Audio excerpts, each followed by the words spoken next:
I've been wearing this badge for 17 years.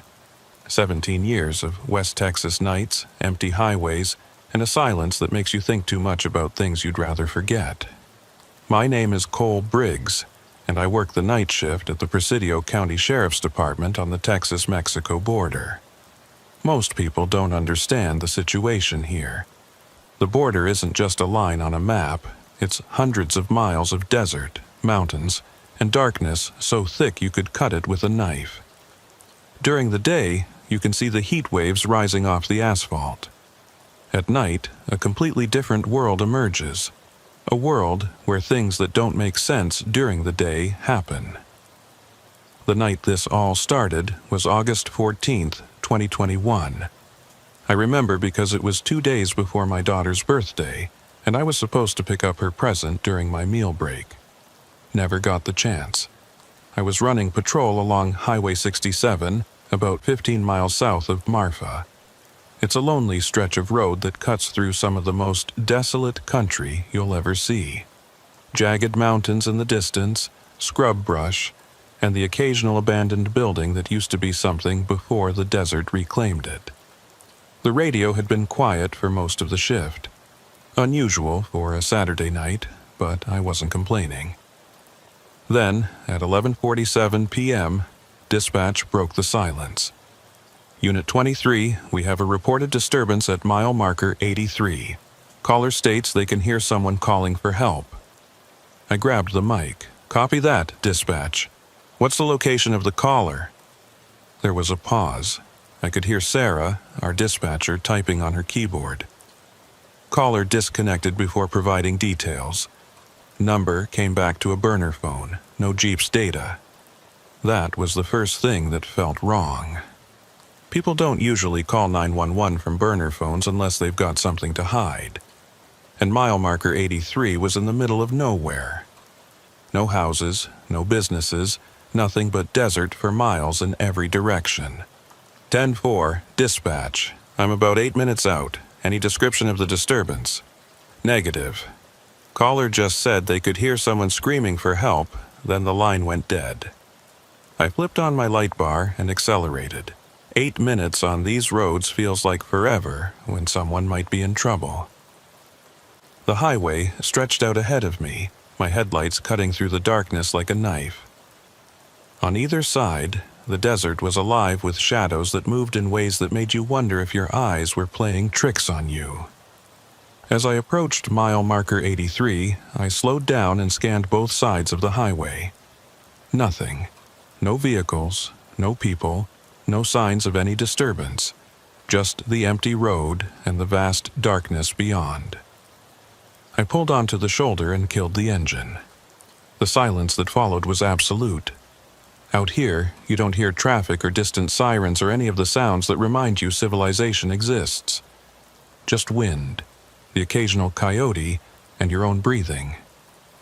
I stepped out of the cruiser and stood there listening. The night air was still warm from the day's heat, probably in the high 80s. My hand rested on my service weapon as I surveyed the area with my flashlight. That's when I heard it. A voice, faint and distant, calling out from somewhere in the desert. Help! Please! Someone! The voice was coming from the east, maybe a quarter mile off the highway. I grabbed my radio. Dispatch, Unit 23. I've got a possible victim calling for help, approximately 400 yards east of mile marker 83. I'm going to investigate on foot. Copy that, Unit 23. Do you need backup? I hesitated. The nearest deputy was at least 25 minutes away. If someone was hurt out there, they might not have that kind of time. Negative for now. I'll advise if the situation changes. I took my heavy-duty flashlight and started walking into the desert. The terrain was rough. Loose rocks, patches of prickly pear cactus, and small arroyos that could twist your ankle if you weren't careful. The voice kept calling out, always sounding like it was just ahead, just beyond the reach of my flashlight. After about 10 minutes of walking, I stopped and listened again. The voice had stopped. I called out, "Sheriff's Department, Where are you? Nothing. I swept my flashlight across the landscape. In the beam, I could see the outline of an old dirt road, barely visible beneath years of desert growth. It wasn't on any map I'd ever seen, and I'd patrolled this area for years.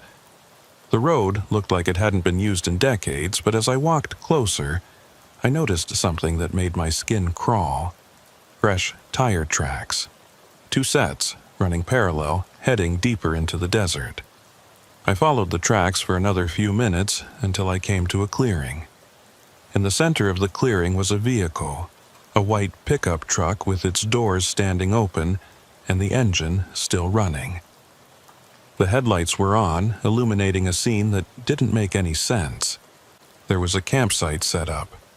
A tent, a small fire pit with warm ashes, camping chairs arranged in a circle. But no people. And the thing that really got to me, there were 5 phones lying on the ground.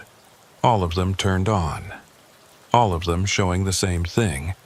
A call to 911, active and ongoing. I picked up one of the phones. I could hear dispatch on the other end asking if anyone was there. Dispatch, this is Unit 23. I've located 5 cell phones at the scene, all with active 911 calls. But there's no one here. Say again, Unit 23? The phones are here, but the people aren't. It looks like a campsite, but it's been abandoned. Vehicle is still running, warm ashes in the fire pit. Something's wrong here. I heard the concern in Sarah's voice. Unit 23, I'm sending backup to your location. Do not proceed further without... The radio cut out. Not just static, but complete silence. I looked at the display. No signal. That shouldn't have been possible. I was on a county frequency that had coverage across the entire region. I tried my cell phone. No signal there either. That's when I noticed something else. My watch had stopped. The second hand was frozen at 11:58 p.m. I tapped it, thinking the battery had died, but when I held it to my ear, I could hear it ticking. The mechanism was working, but the hands weren't moving. A sound behind me made me spin around, my hand going to my weapon. In the darkness beyond my flashlight's beam, I could see shapes moving. Human shapes, but something about the way they moved wasn't right. Too fluid, too synchronized, like they were all connected by invisible strings. "Sheriff's Department," I called out. "Show yourselves. Keep your hands where I can see them." The shapes stopped moving. For a moment, everything was perfectly still. Then, from the darkness came a voice. My voice. "Dispatch, this is Unit 23. I've located 5 cell phones at the scene, all with active 911 calls, but there's no one here." It was my exact words, my exact tone, played back to me from somewhere in the dark. I felt ice in my veins. "Who's out there?" I shouted. "This is your last warning." The shapes started moving again, circling around me, staying just beyond the reach of my flashlight. And then I heard another voice. Sarah's voice from the dispatch, but it was coming from the darkness, not my radio. "Unit 23, I'm sending backup to your location. Do not proceed further without..." The words cut off exactly where they had before. And then silence. I backed toward the pickup truck, keeping my flashlight moving, trying to track all the shapes at once. There were more of them now, at least a dozen, all moving in that same unsettling way. My foot hit something on the ground. I looked down and saw a piece of paper, weighted down with a rock. In the beam of my flashlight, I could see handwriting. My handwriting. I picked it up with shaking hands and read the words I'd apparently written but had no memory of writing. "Deputy Briggs, you're not supposed to be here yet. Go back to your vehicle. Forget what you've seen. This is not your jurisdiction." Not my jurisdiction. I was a county sheriff's deputy. Everything in Presidio County was my jurisdiction. I looked up from the note. The shapes had stopped moving. They were all standing perfectly still now, arranged in a circle around me. And I realized with growing horror that they weren't casting shadows. The beam of my flashlight was passing right through them, illuminating the ground beyond. I started backing away, faster now, my heart pounding so hard I could feel it in my throat. The shapes didn't follow, but I could feel their attention on me, could feel them watching as I retreated. When I finally made it back to the highway, my patrol car was where I'd left it. I got inside, locked the doors, and tried the radio again. This time, it worked. Dispatch, Unit 23. Unit 23, what's your status? We lost contact with you for approximately 3 minutes. 3 minutes? I'd been out in that desert for at least half an hour. I looked at my watch, 11:58 p.m., the same time it had stopped. But according to dispatch, I'd only been gone 3 minutes. I'm back at my vehicle. The scene is... There's no one here, dispatch. False alarm. Copy that, Unit 23. Do you need that backup? Every instinct I had was screaming at me to say yes, to get someone else out here to confirm I wasn't losing my mind. But something stopped me. The memory of that note in my own handwriting. The shapes that didn't cast shadows. Negative, dispatch, I'm 10 to 8. I sat there for a long time after that, engine running, watching the darkness where I'd walked into the desert. Nothing moved, nothing made a sound, but I couldn't shake the feeling that I was being watched, that something out there was waiting to see what I would do next. Finally, I put the car in drive and pulled back onto the highway. In my rearview mirror, I could see lights in the distance, right where that clearing had been. Not flashlights or vehicle headlights, but something else. Something that pulsed and flickered like it was alive. I drove away and didn't look back. I didn't write up a report about what happened at mile marker 83. How could I? What would I say? That I'd found a campsite with no campers, heard my own voice played back to me from the darkness, and received a note in my own handwriting that I didn't remember writing? They'd have me in a psych eval before lunch. Instead, I went home, poured myself 3 fingers of bourbon, and sat in my living room until the sun came up. I kept telling myself it was stress, exhaustion, maybe dehydration. The mind plays tricks on you out in the desert at night. Every cop knows that. But I couldn't explain the tire tracks. Couldn't explain the phones, all showing active 911 calls. Couldn't explain how 30 minutes had passed for me, while dispatch insisted it had only been 3. I called in sick the next day. First time in 7 years. Spent the day trying to distract myself with normal things. Grocery shopping, lawn work, returning my daughter's birthday gift because I'd missed her party. But my mind kept going back to that clearing, those shapes that didn't cast shadows, my own voice echoing back to me from the darkness. That night, I couldn't sleep. Around 2 a.m., I gave up trying and went to my home office. I logged into the department's case management system and started searching. I didn't know exactly what I was looking for, but I figured there had to be other reports of strange calls around mile marker 83. What I found made my blood run cold. Over the past 18 months, there had been 17 calls to 911 from that same area. 17 reports of people hearing cries for help, seeing mysterious lights, or finding abandoned vehicles. Each time, a deputy had responded.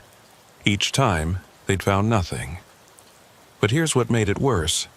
The responding deputy was always the same one. Me. I stared at the screen, reading through reports I had no memory of writing. According to the logs, I'd been to mile marker 83 17 times in the last year and a half. Each report was brief, almost identical. Responded to call of disturbance. No evidence of criminal activity. Area clear. But I only remembered one visit, the one from last night. I pulled up my duty logs for the past 18 months. Sure enough, each time I'd supposedly responded to mile marker 83, there was a gap in my log entries. Sometimes 15 minutes, sometimes half an hour. Time I couldn't account for. My hands were shaking as I reached for my phone. I needed to talk to someone about this. But who? Who do you call when you're a cop and you think you're losing your mind?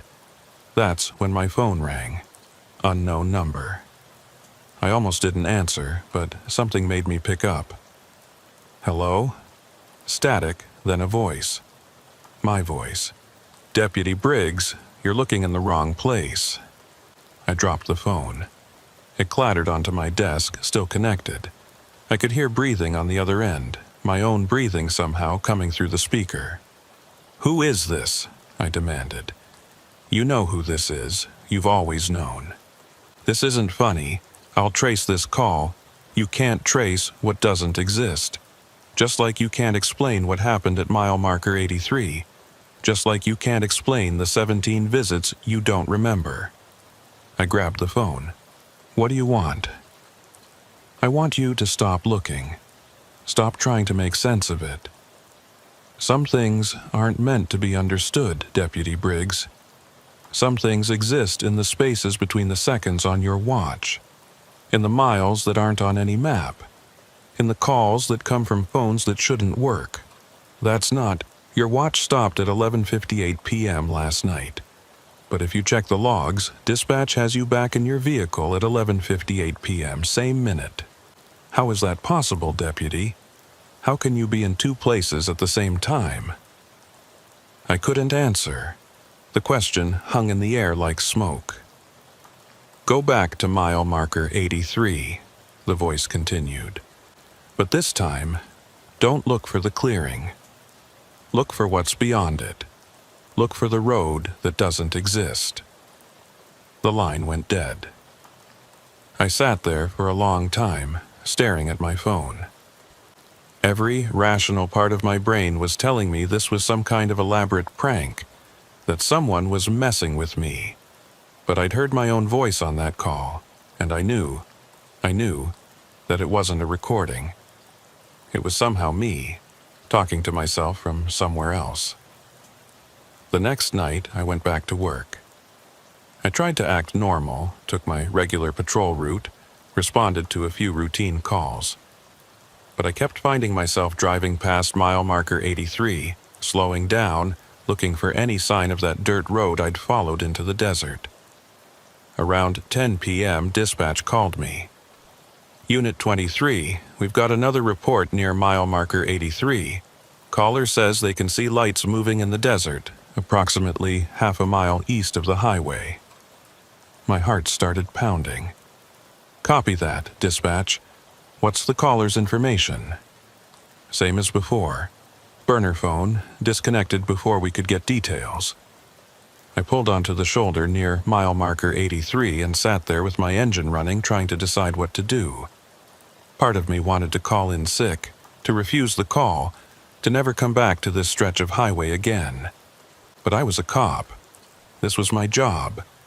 And something was happening out here that I needed to understand. I grabbed my flashlight and started walking into the desert, following the same path I'd taken before. This time, I was ready.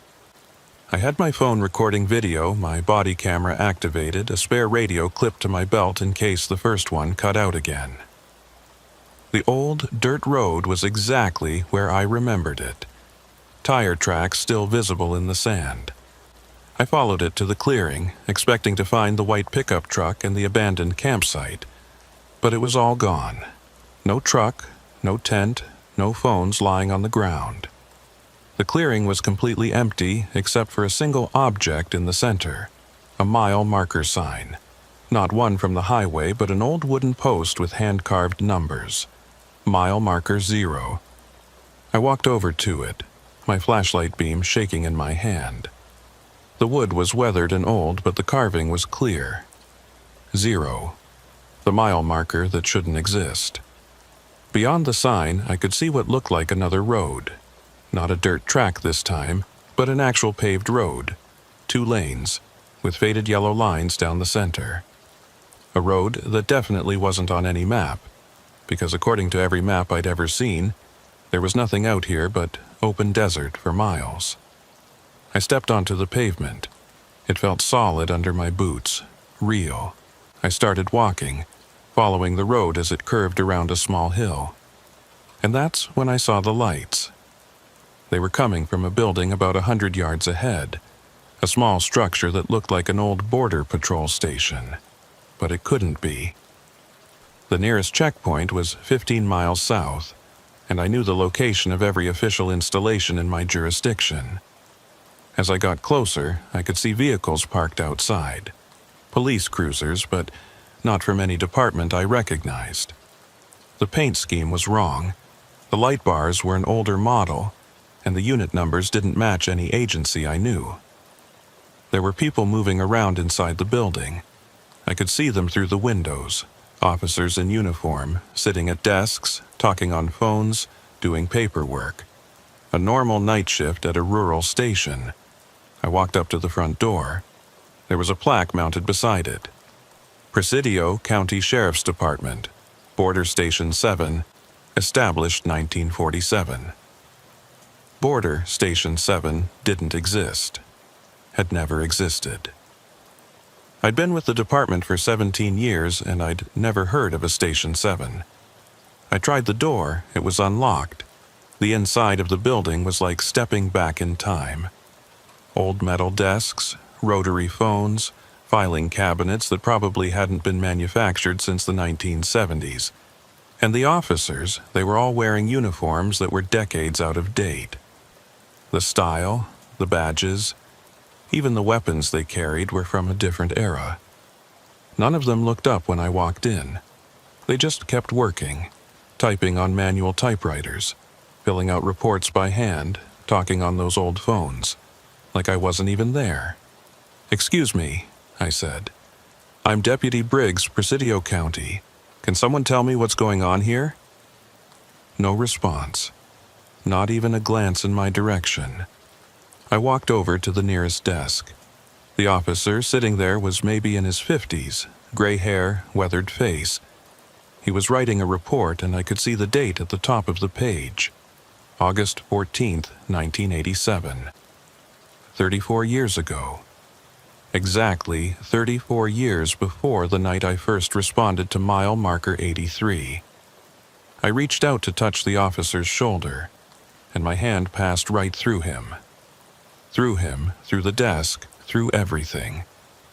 I pulled my hand back, staring at it in horror. That's when one of the officers finally looked up. A younger man, maybe in his 30s, sitting at a desk by the window. He was looking right at me, and there was recognition in his eyes. He stood up and walked over. As he got closer, I could see his nameplate. Deputy C. Briggs. My nameplate. My name. But this man wasn't me. He was older, more worn down, with scars I didn't have and eyes that had seen things I couldn't imagine. "You came back," he said. His voice was rough, tired. "I knew you would. They always do." "Who are you?" I managed to ask. "I'm you, Deputy Briggs, 34 years from now. Or 34 years ago, depending on how you look at it. Time doesn't work right here. Nothing works right here. This isn't possible. Neither is hearing your own voice in the darkness. Neither is losing 30 minutes that dispatch insists was only 3. Neither is any of this. But here we are." I looked around the station. The other officers were still working, still ignoring us. What is this place? This is where we end up. All of us who got too close to mile marker 83. All of us who followed the voices into the desert and found the road that doesn't exist. He gestured to the other officers. Some of them have been here since the 1950s. Some since last month. Time doesn't mean anything here. But I'm still out there. I'm still working my shift. I'm still... Are you? How do you know? Maybe you're out there walking through the desert, and this is the real you. Or maybe you're in both places at once.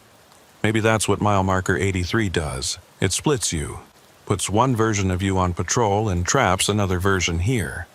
I thought about the reports I'd written, the ones I didn't remember.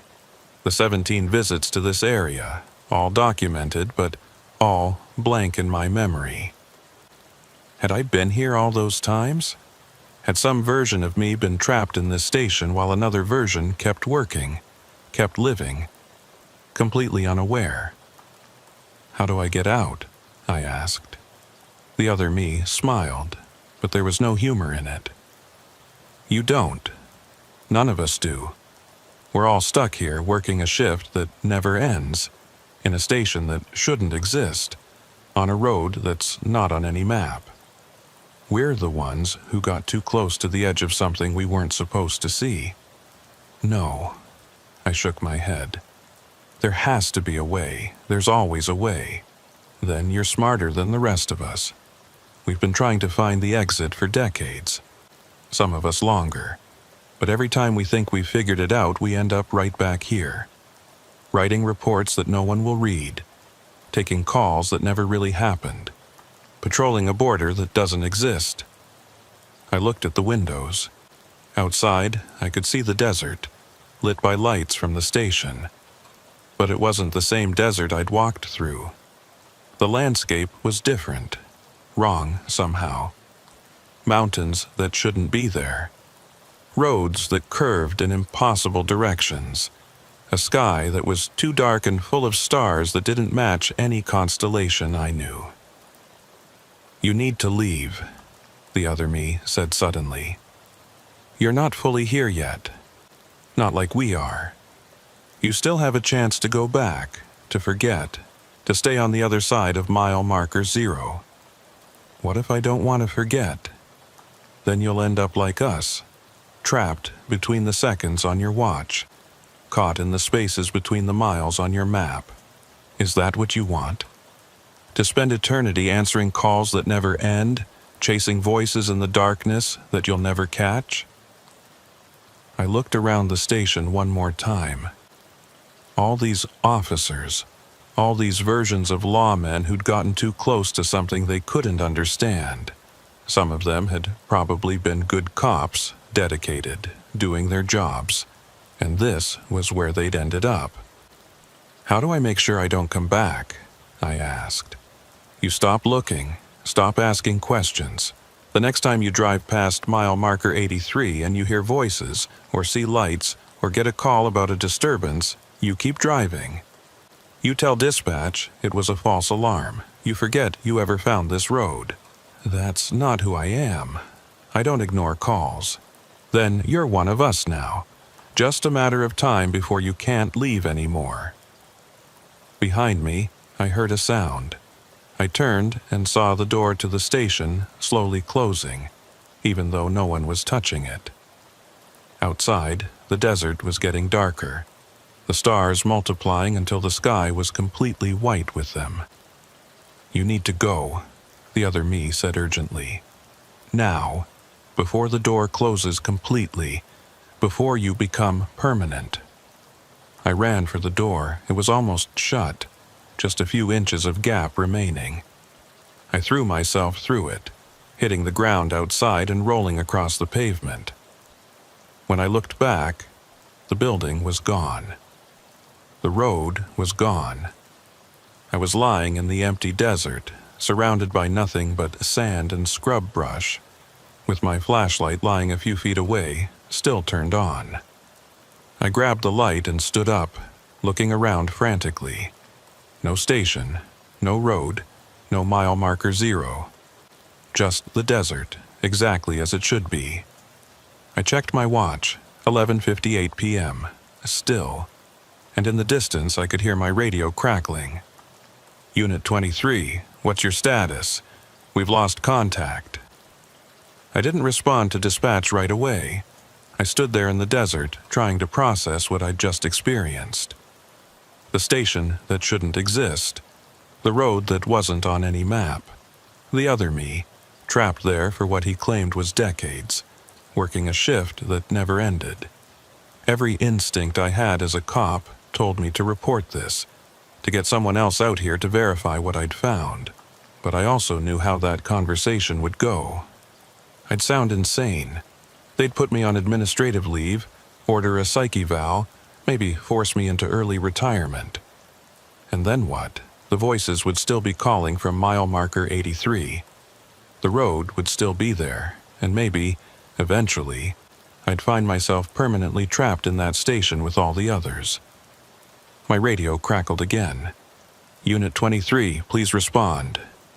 I keyed the mic. Unit 23, I'm 10-8. False alarm at mile marker 83. No evidence of disturbance. Copy that, Unit 23. Everything okay? Yeah, I lied. Everything's fine. I walked back to my patrol car and sat inside with the doors locked, engine running. My hands were shaking. I looked at my watch. It was working again, showing 12:14 a.m. Somehow, 16 minutes had passed since I'd stepped through that door and landed back in the real desert. 16 minutes, not 3, not 30. 16. Time was inconsistent around mile marker 83, flowing at different speeds depending on where you were. In the station, it didn't flow at all. On the highway, it moved normally. But somewhere in between, in that space where the road appeared and disappeared, time did whatever it wanted. I drove back to town and finished my shift, going through the motions of patrol without really thinking about what I was doing. Every time I passed mile marker 83 for the rest of the night, I kept my eyes straight ahead, didn't slow down, didn't look for lights in the desert, but I could feel it there. That pull, that sense that something was calling to me from beyond the mile markers we used to measure distance and time.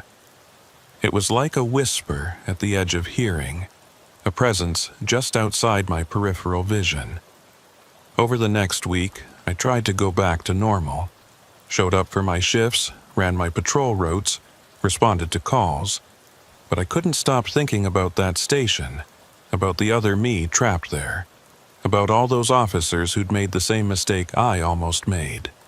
I started researching. Late at night, after my shifts ended, I'd sit in my home office and dig through old department records, newspaper archives, anything I could find about strange occurrences around mile marker 83. What I found disturbed me more than anything I'd experienced in that desert. Going back to the 1940s, there were reports. Lots of them. Motorists who'd broken down near mile marker 83 and were never seen again. Police officers who'd responded to calls in that area and either disappeared or came back different. Changed somehow. There were even a few documented cases of officers who'd filed reports about finding a border patrol station that shouldn't exist. Those officers didn't last long with the department. Some resigned, some were forced out. A few ended up in psychiatric facilities. And then I found something that made everything click into place. A newspaper article from 1947, buried in the archives of the Marfa Sentinel. The headline read, Border Patrol Station 7, Lost in Desert Storm. According to the article, Border Station 7 had been a remote checkpoint established in 1945, about 15 miles east of Highway 67. In July of 1947, a massive dust storm had hit the region, one of the worst on record. When the storm cleared, Station 7 was gone. Not destroyed, gone. The building, the vehicles, even the access road had vanished. Search parties were sent out, but they found nothing. No debris, no bodies, no evidence that the station had ever existed. 6 officers had been working at Station 7 when it disappeared. All of them were declared dead. But there was a note at the end of the article that caught my attention. Several search party members reported hearing radio transmissions from the missing officers for weeks after the station disappeared. Investigators attributed these reports to atmospheric interference and grief-induced hallucinations. I sat back in my chair, my mind racing. The station I'd found wasn't a hallucination or a parallel dimension or whatever else I'd been imagining. It was Station 7. Still there, still functioning, still staffed by officers who thought they were working a normal shift. But they weren't in our world anymore. They were somewhere else. Somewhere that time didn't work right. Somewhere that only appeared when conditions were just perfect. And for some reason, that somewhere had a connection to mile marker 83. The next night I went back. I know I shouldn't have. The other me had warned me to stay away, to forget what I'd seen. But I couldn't. I needed to understand. I needed to know if there was a way to help those officers, to bring them back, to close whatever door had opened in that desert in 1947. This time, I came prepared. I had extra batteries for my flashlight, multiple radios, my cell phone fully charged, a GPS unit, even a compass. I documented everything, took photos of the mile markers, recorded video of the drive, made detailed notes about exactly where I was and what time it was. I parked at mile marker 83 at 11 p.m. I figured if things went wrong at 11:58, if that was somehow the critical moment, I'd have almost an hour to get out. The walk into the desert was easier this time. I knew where I was going. Within 20 minutes, I found mile marker 0 and the road that led to Station 7. The building looked exactly the same as before. Lights on, vehicles parked outside, officers visible through the windows. But this time, I didn't go inside. Instead, I walked around the perimeter looking for any clue about how this place existed, any weakness in whatever force was keeping it here. That's when I noticed something strange. The building wasn't casting a shadow. The lights from inside should have created shadows outside, especially from the vehicles and equipment, but there were none. It was like the station existed in its own pocket of light, separate from the darkness around it. I pulled out my phone and tried to take a photo. The camera wouldn't focus. Every picture came out blurred, distorted, like the station was vibrating at a frequency my phone couldn't capture. You came back. I spun around. The other me was standing behind me. But he looked different, more transparent, more like a ghost than a person. And he looked tired in a way that went beyond physical exhaustion. I had to, I said. I need to understand what's happening here, need to know if there's a way to help you. Help us? He laughed, but there was no humor in it. We're beyond help, deputy. We're not really here anymore. We're echoes. Recordings of officers who used to exist, playing on repeat for eternity. That's not true. You're talking to me right now. You're aware. You're real. Am I? Or are you just hearing what you need to hear? Maybe I'm nothing more than your own mind trying to make sense of something that can't be understood. I stepped closer to him. If you're not real, how did you know I'd come back? How did you warn me before? He was quiet for a moment. Because I remember doing the same thing. Remember standing where you're standing, talking to an older version of myself, asking the same questions. This is the pattern, Deputy Briggs. This is how it works. You find the station, you talk to yourself, you try to understand, and eventually you become part of it. No, I shook my head. I'm not going to accept that. There has to be a way to break the pattern, to close this place down and free everyone trapped here.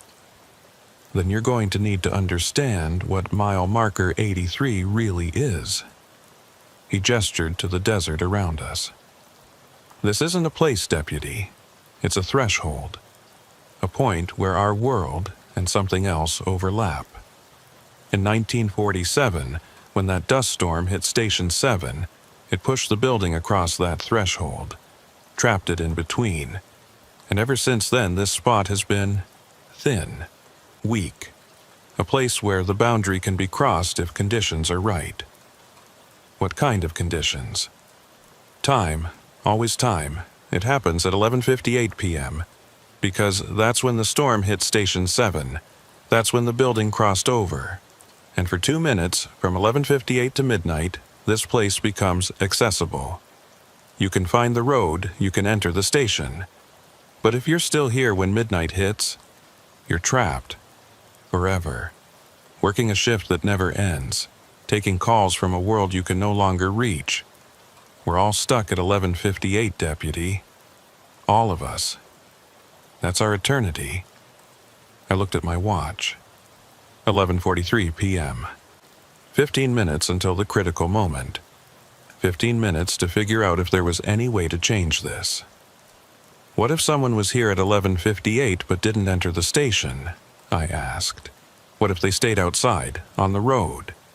Then they'd see the truth, see what really happened to Station 7, see how it crossed over.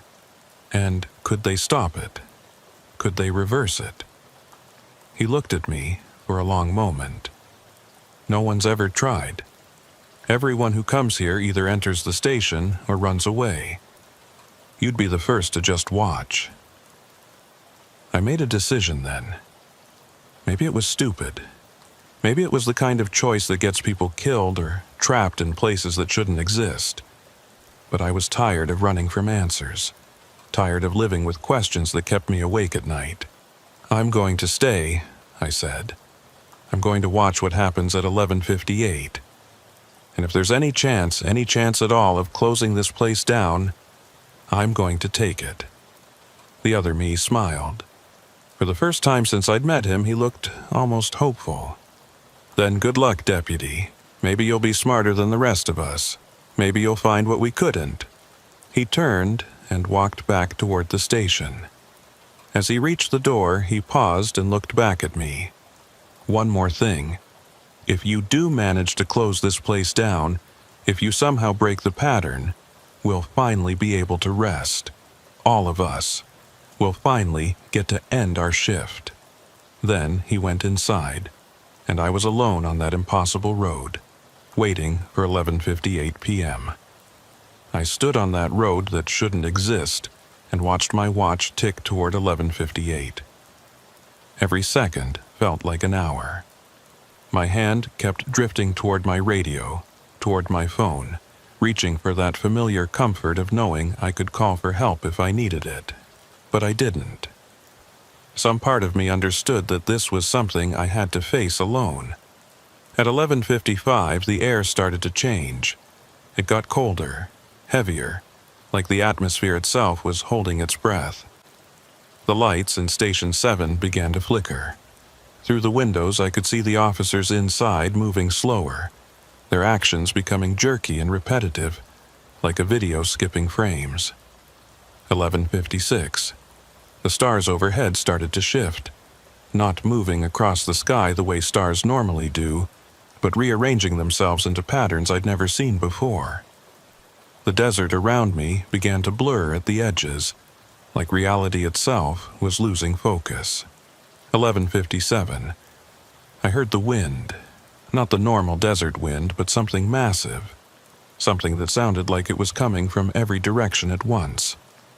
The dust storm from 1947, still happening, still raging, caught in an eternal loop just like the officers in the station. And then 11:58 hit. The world split open. I don't have better words for it. The desert, the station, the road, everything fractured like a broken mirror. And I could see through the cracks. I could see 1947. See the original Station 7 in the moment the dust storm hit. I could see the officers running inside, trying to escape the wall of sand and wind bearing down on them. I could see the building starting to fade, starting to cross over into wherever it ended up. But I could also see other times, other moments. I saw myself, dozens of versions of myself, standing in this same spot across different years. Some of them were older, some younger. Some were wearing different uniforms, carrying different weapons. All of them watching. All of them trying to understand. And behind all of it, Beneath all of it, I saw what mile marker 83 really was. It wasn't a place or a threshold or any of the things I'd been thinking. It was a scar. A wound in time itself, created when Station 7 had been torn from one moment and scattered across all moments. The dust storm had done more than destroy a building. It had punched a hole through the fabric of everything, creating a spot where past and present and future all existed at once. Station 7 wasn't trapped in 1947. It was trapped in every year simultaneously, and everyone who'd ever gotten close enough to see it, everyone who'd ever responded to a call at mile marker 83, had become part of that same eternal moment, including me. I looked down at my hands. They were starting to fade, starting to become transparent like the other me had been. I could see through my fingers to the road beneath them. The process was beginning. I was crossing over. But I'd seen something else in those fractured moments. I'd seen that the scar wasn't permanent. It was held together by repetition, by the pattern of officers responding to calls, finding the station, becoming trapped. Every time someone new fell into the pattern, the scar got stronger, more stable, harder to heal. Which meant that if someone could break the pattern, I pulled out my radio. My hands were almost completely transparent now. I could barely feel the plastic casing under my fingers, but I managed to key the mic. "Dispatch," I said, my voice sounding distant even to my own ears. "This is Unit 23. I need you to listen carefully. I'm at mile marker 83, and I need you to update the patrol protocols for this sector." Static, then Sarah's voice, concerned. "Unit 23, you're coming in broken. What's your status?" "Dispatch, I need you to mark mile marker 83 as a no-response zone. Any calls coming from this area should be logged but not answered. Any reports of disturbances should be noted but not investigated. Do you copy?" "Unit 23, I can't authorize that without a supervisor." "Then get a supervisor, get the sheriff, get whoever you need. But this is critical dispatch. No one responds to mile marker 83. No one investigates. No one comes out here. Mark it as a dead zone." There was a long pause. When Sarah spoke again, her voice was different, urgent. "Cole, what's happening? Are you okay?" I looked down at myself. I was barely there anymore, just an outline of a person filled with desert air. But the scar around me was starting to change. The fractured images were becoming less stable, flickering in and out. By removing myself from the pattern, by refusing to complete the cycle, I was weakening it. "I'm ending my shift," I said into the radio. Tell Emma that I'm sorry I missed her birthday. Tell her Daddy had one more call to answer." "Cole, wait." I dropped the radio and walked toward the Station 7. The building was starting to fade too, becoming more translucent with each step I took. Inside, I could see the officers looking around in confusion as the walls around them began to dissolve. The other me was standing in the doorway. He looked solid again, real again, but different. Younger somehow, like the weight of those eternal years was lifting. "You did it," he said. "You broke the pattern. The scar is closing." "What happens to all of you?" I asked. "We get to finish our shift. We get to go home." He looked past me, out at the desert that was becoming more real as the station became less so. "We get to rest." Behind him, the other officers were standing up from their desks, setting down their phones, closing their report books. They all looked tired but relieved, like people finishing a long day of work. One by one, they walked toward the door, toward the desert that was no longer trapped in 1947. As each officer stepped outside, they faded completely, dissolving into the night air like smoke. But they were smiling. After decades of being caught in that eternal moment, they were finally free. The other me was the last one left. He stood in the doorway looking at me. "Thank you, Deputy Briggs, for being brave enough to stay, for being smart enough to see what needed to be done. Will I?" I looked down at my hands. They were almost gone now. "Will I make it back? I don't know. You're part of the scar too now, part of the moment that's closing. But maybe if you run, if you get back to your patrol car before midnight hits, before the scar closes completely." I checked my watch. 11:59 p.m. 1 minute. I ran. I ran back down that impossible road, my feet barely touching the pavement that was already starting to disappear. I ran past mile marker 0, which was crumbling into dust even as I passed it. I ran through the desert that was rearranging itself around me, mountains appearing and disappearing, the terrain changing with every step. Behind me, I could hear Station 7 collapsing. Not with a crash, but with a sound like a sigh, like something that had been holding its breath for 70 years, finally letting go. I could see my patrol car ahead, parked where I'd left it on the shoulder of Highway 67. It looked so normal, so real, so solid compared to everything else around me. I pushed harder, running faster than I'd ever run in my life, racing against the second hand on my watch. 58 seconds, 59, midnight. I dove toward my patrol car and everything went white. When I came to, I was sitting in my cruiser with my head against the steering wheel and the engine running. My radio was squawking. "Unit 23, please respond. Unit 23, we need confirmation of your status." I grabbed the mic with the hands that were solid again, real again. "Unit 23, I'm here, dispatch. I'm okay." "Copy that, Unit 23. You've been off the air for 43 minutes. We were about to send backup." 43 minutes. I looked at my watch. 12:43 a.m. I'd lost almost an hour, but I was back. I was real. I was alive. I looked in my rearview mirror, back toward where mile marker 83 should be. But something was different. The desert looked wrong. Too empty, too normal, like something that had been there for a long time was now missing. I put the car in gear and drove north, away from that spot. I didn't look back again. That was 4 years ago. I'm retired now, living in Albuquerque. I don't talk about what happened that night. Who would believe me? A story about a road that doesn't exist, a station trapped in time, and a scar in reality that was held together by the pattern of officers making the same mistake over and over.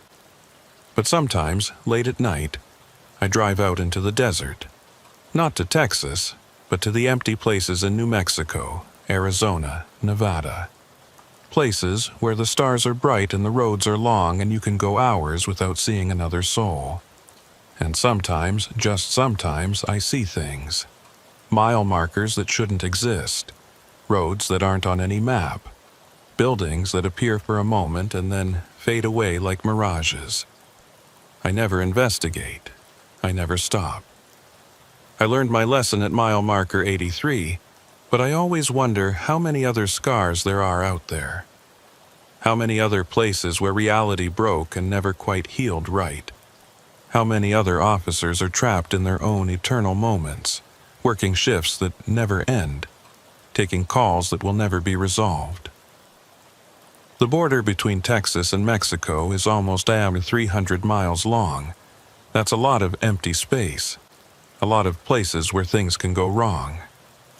A lot of spots where the boundary between what is and what shouldn't be might be thin enough to cross. I got lucky. I found a way to break the pattern, to close the scar, to free the officers trapped in Station 7. But there are other patterns out there, other scars, other places where the rules don't quite work the way they should. And sometimes, late at night when I can't sleep, I think about all the deputies and border patrol agents and state troopers working those lonely stretches of highway. I think about the calls they answer, the things they see, the moments when reality doesn't quite make sense. I hope they're smarter than I was. I hope they know when to turn around, when to mark something as a no-response zone, when to break the pattern before it breaks them. Because out there in the darkness, in the spaces between the mile markers, there are doors that shouldn't be opened, roads that shouldn't be followed, calls that shouldn't be answered. And once you answer them, once you step through those doors and follow those roads, you might never find your way back to the world you knew. I keep the radio from that night. The one I dropped in the desert before I ran back to my patrol car. I found it on my kitchen table 3 days after everything happened, sitting there like someone had delivered it. When I turn it on, I sometimes hear voices. Officers calling in their positions, reporting their status, asking for backup. But when I check the frequencies, they're all empty. Dead air. The voices are coming from somewhere else, somewhere that exists in the spaces between the seconds on my watch. I never respond, never key the mic, never try to talk back, because I know that if I answer that call, I might end up right back where I started. Standing on a road that doesn't exist, watching my watch tick toward 11:58, waiting for the moment when reality splits open, and I have to choose whether to run or stay. And next time, I might not be fast enough. Next time, the scar might not close. Next time, I might become one of those voices on the radio, calling out from a place that no one can reach, working a shift that never ends. So I keep the radio off most days. Keep it locked in a drawer where I don't have to see it or hear it or think about what it represents. But some nights, when the desert is quiet and the stars are bright, I take it out.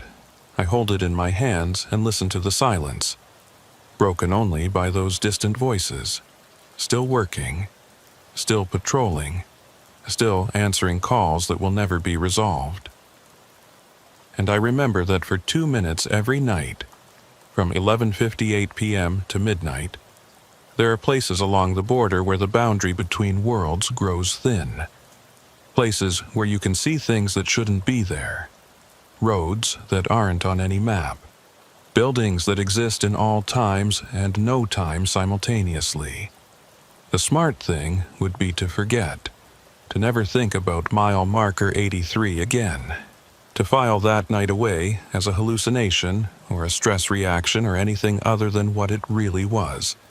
But I can't forget, because somewhere out there, right now, another deputy is probably getting a call about a disturbance near a remote mile marker. Another officer is probably walking into the desert, following voices they shouldn't be able to hear, finding roads they shouldn't be able to see. And when they check their watch at 11:58 p.m., they'll have to make the same choice I did. Run or stay. Break the pattern or become part of it. I hope they choose wisely. I hope they're faster than I was. I hope they make it back before midnight. But deep down, I know the truth. The scars are still out there. The patterns still repeat. And somewhere, in the spaces between the mile markers and the minutes, Station 7 might be gone. But something else has probably already taken its place. That's just the nature of the border. The nature of those thin places where our world touches something we were never meant to see. And as long as there are officers working those lonely night shifts, answering calls in the darkness, driving roads that stretch into infinity, the patterns will continue. The scars will form. And every once in a while at exactly 11:58 p.m., reality will split open just enough for someone to see what lies beneath. I just hope they're smart enough to look away, because once you've seen it, once you've stood in that moment between seconds and watched the world fracture around you, you can never quite unsee it, and you spend the rest of your life wondering if you're really here, really real, or if some part of you is still standing on that impossible road, trapped in a moment that never ends, working a shift that has no morning. That's my story. That's what happened at mile marker 83. Believe it or don't, I don't care anymore. I just hope you never get a call from that stretch of highway. And if you do, keep driving. Don't stop. Don't investigate. And whatever you do, don't check your watch at 11:58 p.m. Because some patterns, once you see them, you can never break free. And some shifts never really end.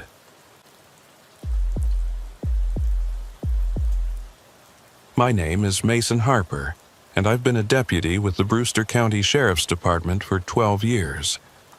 12 years of patrolling the emptiest, most unforgiving stretch of the Texas-Mexico border you can imagine. Out here, the desert doesn't care who you are or what badge you wear. It just waits, patient and indifferent, for you to make a mistake.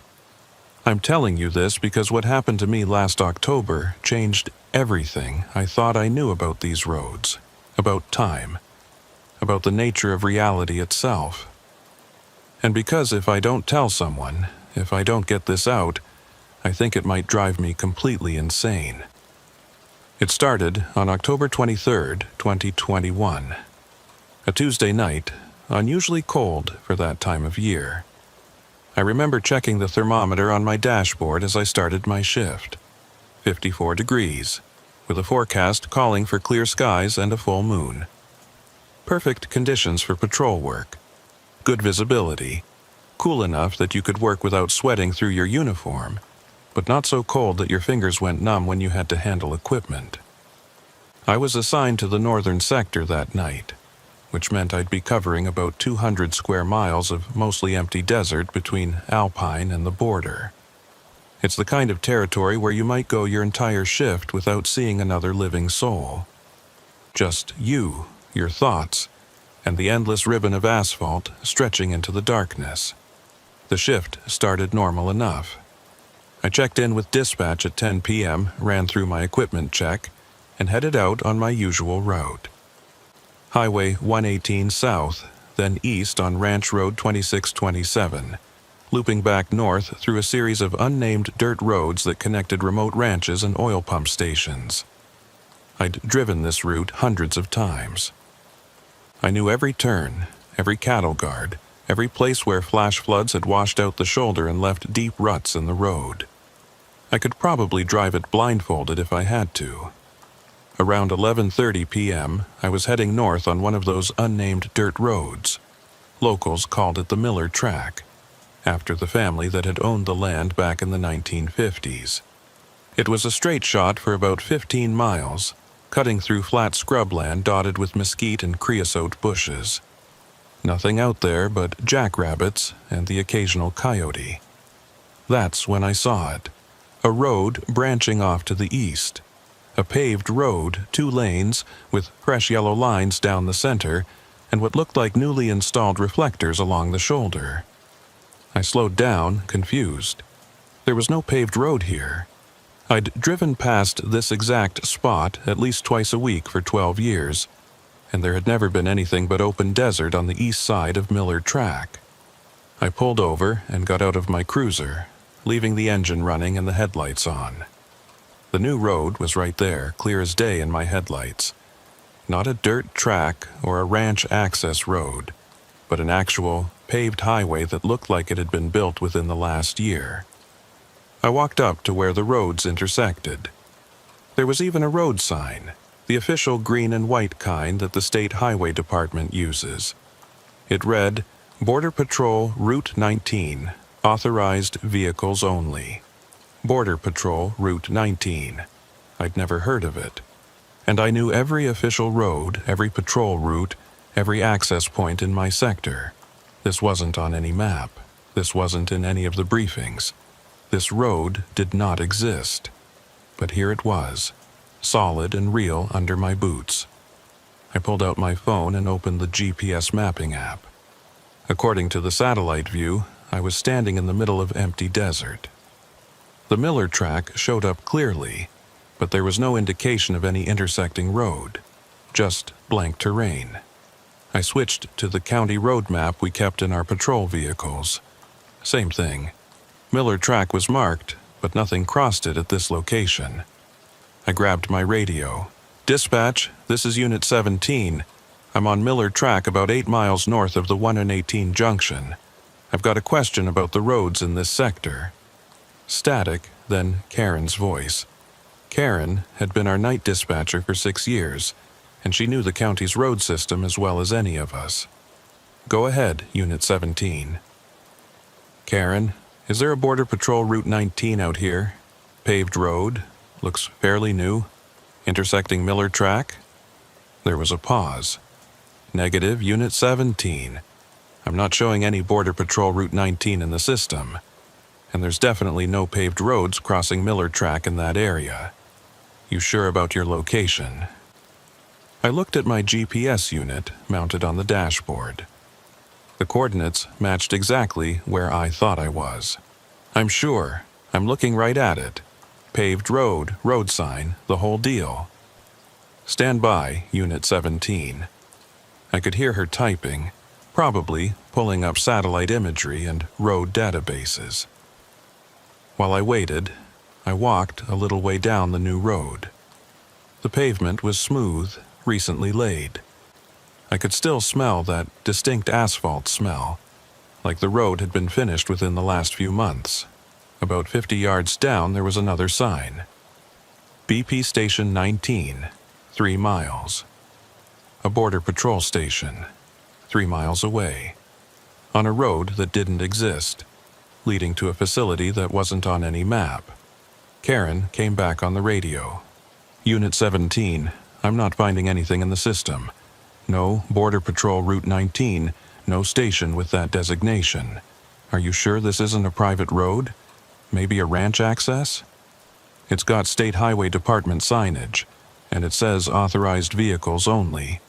This looks official, Karen. Hold on, let me check with the Border Patrol dispatcher." I waited, standing in the middle of that impossible road, feeling the night air getting colder. The full moon was rising now, casting everything in that strange silver light that makes the desert look like an alien landscape. 5 minutes later, Karen came back. "Unit 17, Border Patrol has no record of a Route 19 or any station with that designation in Brewster County. They're saying their nearest facility to your location is the checkpoint on 118, about 40 miles south." "Copy that," I said, but I wasn't sure what to make of it. The road was here. The signs were here. This wasn't a hallucination or a mistake. This was real. "Do you want me to send backup to your location?" Karen asked. I thought about it. What would I tell another deputy? That I'd found a road that shouldn't exist? That there was a Border Patrol station 3 miles away that wasn't in anyone's database? Negative. I'm going to check it out. I'll report back in 15. "Copy that, Unit 17. Be careful." I got back in my cruiser and turned onto Border Patrol Route 19. The transition from dirt to pavement was seamless. No bump or change in elevation. Just smooth, new asphalt under my tires. The road ran straight east for about a mile, then started to curve slightly to the north.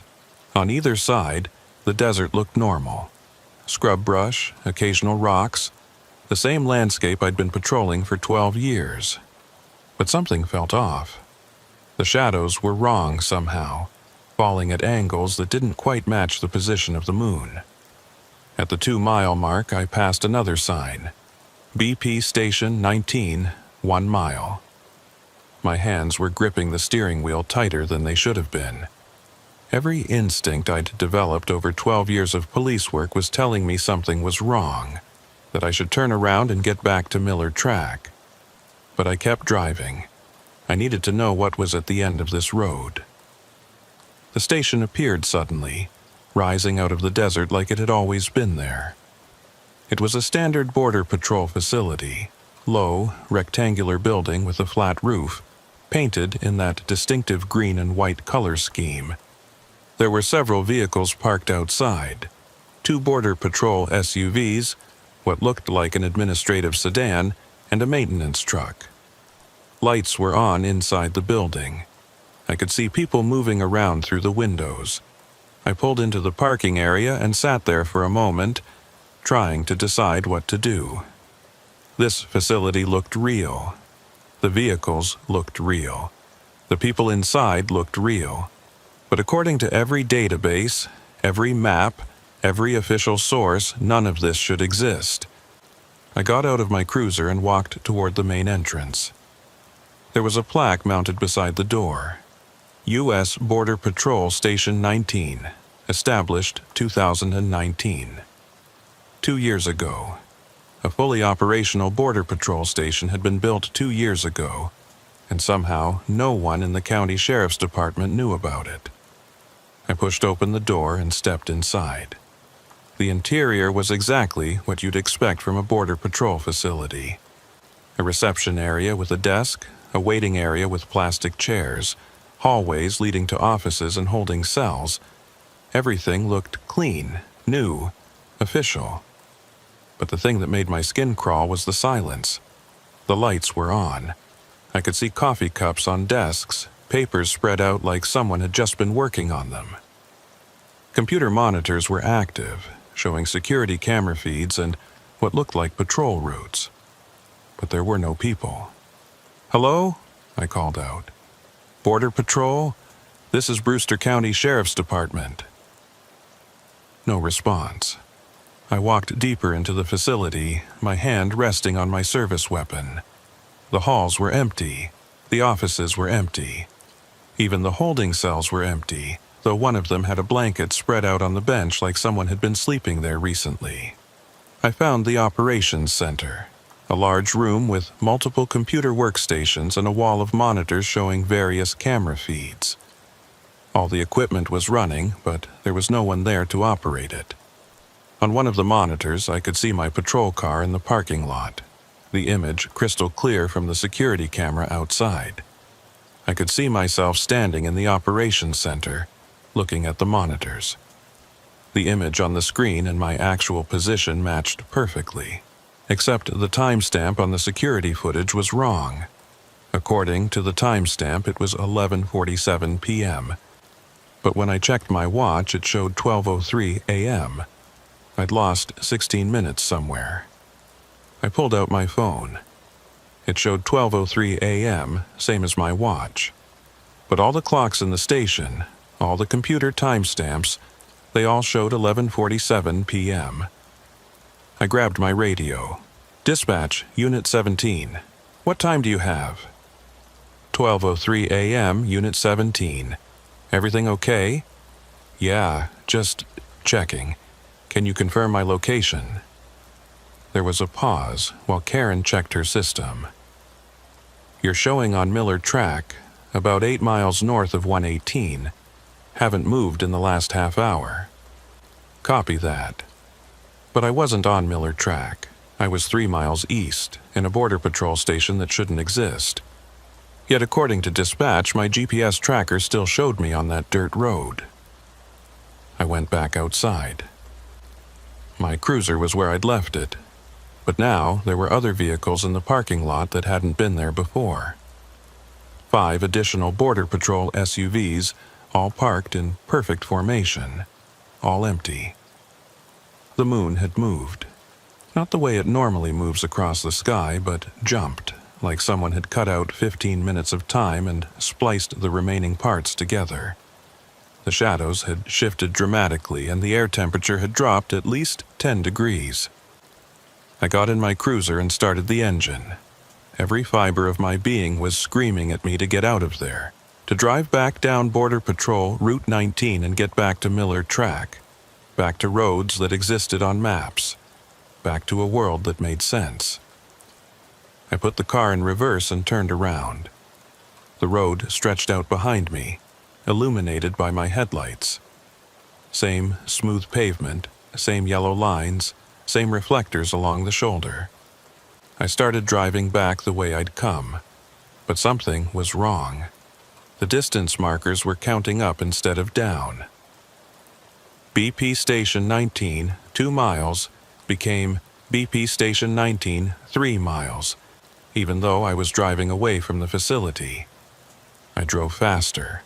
The mile markers kept increasing. 4 miles, 5 miles, 6 miles. I should have reached Miller Track by now. I should have been back on familiar ground.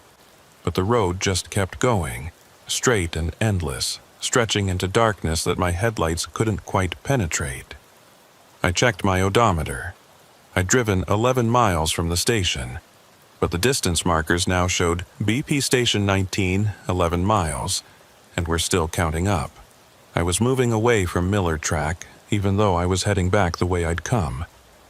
That's when I saw the lights in my rearview mirror. A vehicle was behind me, closing fast. As it got closer, I could see it was a Border Patrol SUV, light bar flashing. It pulled up behind me and hit the siren, the universal signal for a traffic stop. Out here, on a road that didn't exist, with time running backwards and distances that didn't make sense. I pulled over. The Border Patrol vehicle stopped behind me, but no one got out. I could see someone in the driver's seat, but the glare from my brake lights made it impossible to see details. I waited. Protocol dictated that I should identify myself as a law enforcement, but something told me to be careful. Something about this whole situation was fundamentally wrong. After what felt like several minutes, but might have been seconds, I couldn't trust my perception of time anymore. My radio crackled. But it wasn't Karen's voice, it was my voice. Unit 17, this is Unit 17. You need to turn around. You need to go back to the station. I grabbed the mic, my hand shaking. Who is this? Identify yourself. This is Deputy Mason Harper, Unit 17, Brewster County Sheriff's Department. And you need to turn around. You're going the wrong way. I am Mason Harper, I said. What kind of... Not yet. You're not. Not out here. Time doesn't work the same way on this road. You're trying to go back, but back doesn't exist yet. You have to go forward. I looked in my rearview mirror. The figure in the Border Patrol vehicle was moving now, getting out. As they walked toward my cruiser, I could see them clearly in my mirror-mounted spotlight. It was me. Same uniform, same face, same everything. But older, maybe 10, 15 years older. Heavier, with more gray in the hair and deeper lines around the eyes. The older version of me walked up to my window. I rolled it down, even though every instinct told me not to. "Deputy Harper," he said, his voice exactly like mine, but with a weariness I hadn't heard before. "You need to listen carefully.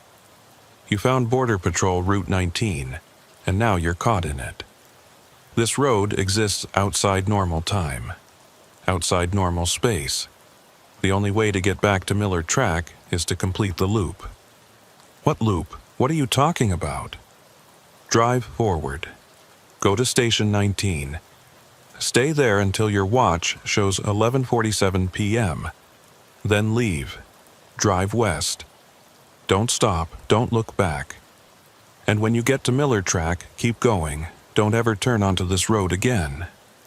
This doesn't make sense. None of this makes sense. The older me smiled, but there was no humor in it. It doesn't have to make sense. It just is. This road was built in 2019, but it wasn't built in our timeline. It was built in a different version of October 2019, where different choices were made and different outcomes occurred. And somehow, the two timelines overlap right here, right at this spot on Miller Track. That's impossible. You're talking to yourself through a car window on a road that doesn't exist. Impossible stopped mattering about 20 minutes ago. I looked at him, at me, trying to find some sign that this was a hallucination or a trick. But he looked real, solid.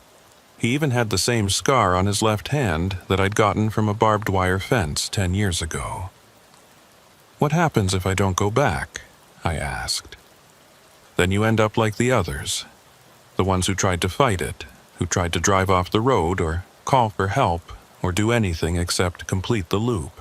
They're still out here, driving in circles, trying to find their way back to a world that moved on without them. How many? I stopped counting after 30, but there are more. There are always more. This road attracts people who shouldn't find it, who make wrong turns or take shortcuts or just get unlucky.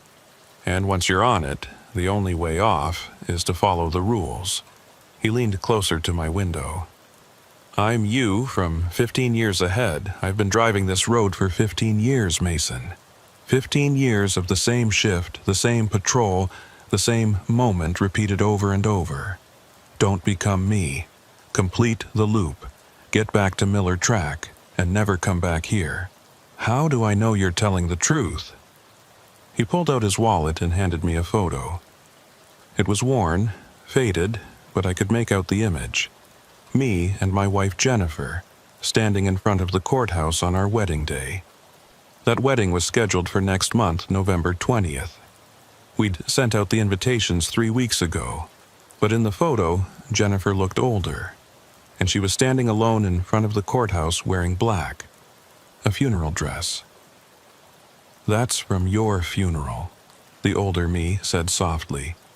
2 years from now. You die on this road, Mason.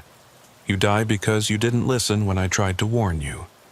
Because you thought you could figure it out. Could break the rules. Could be smarter than the road. He took the photo back.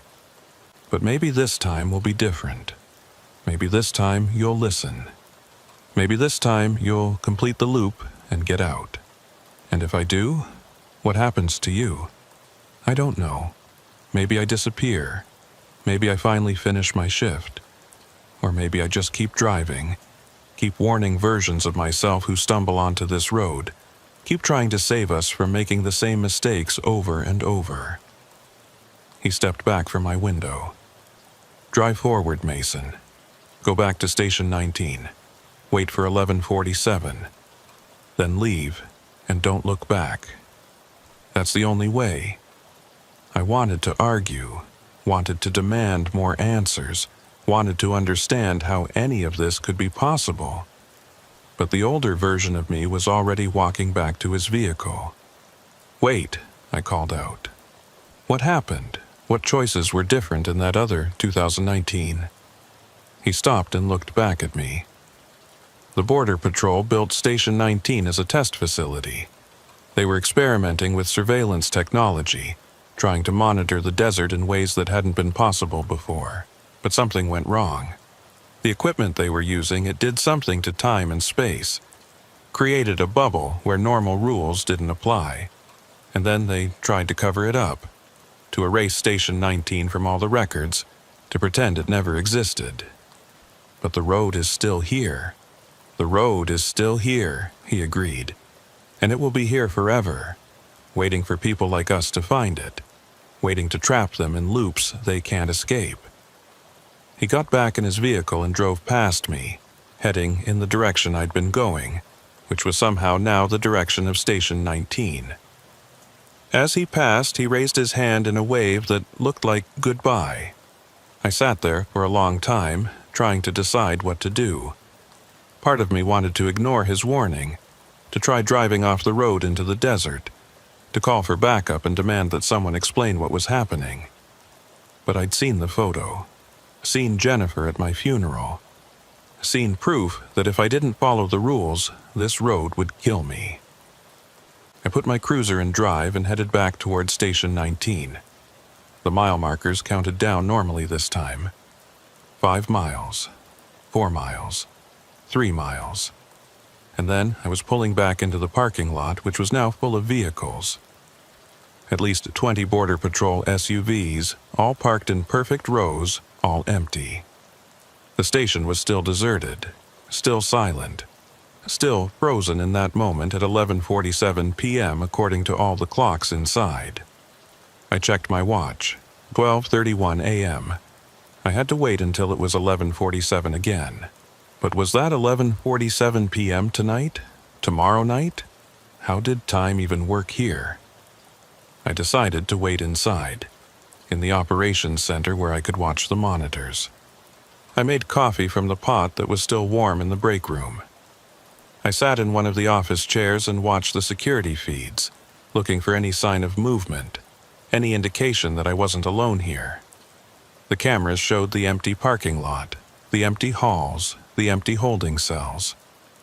Nothing moved. Nothing changed.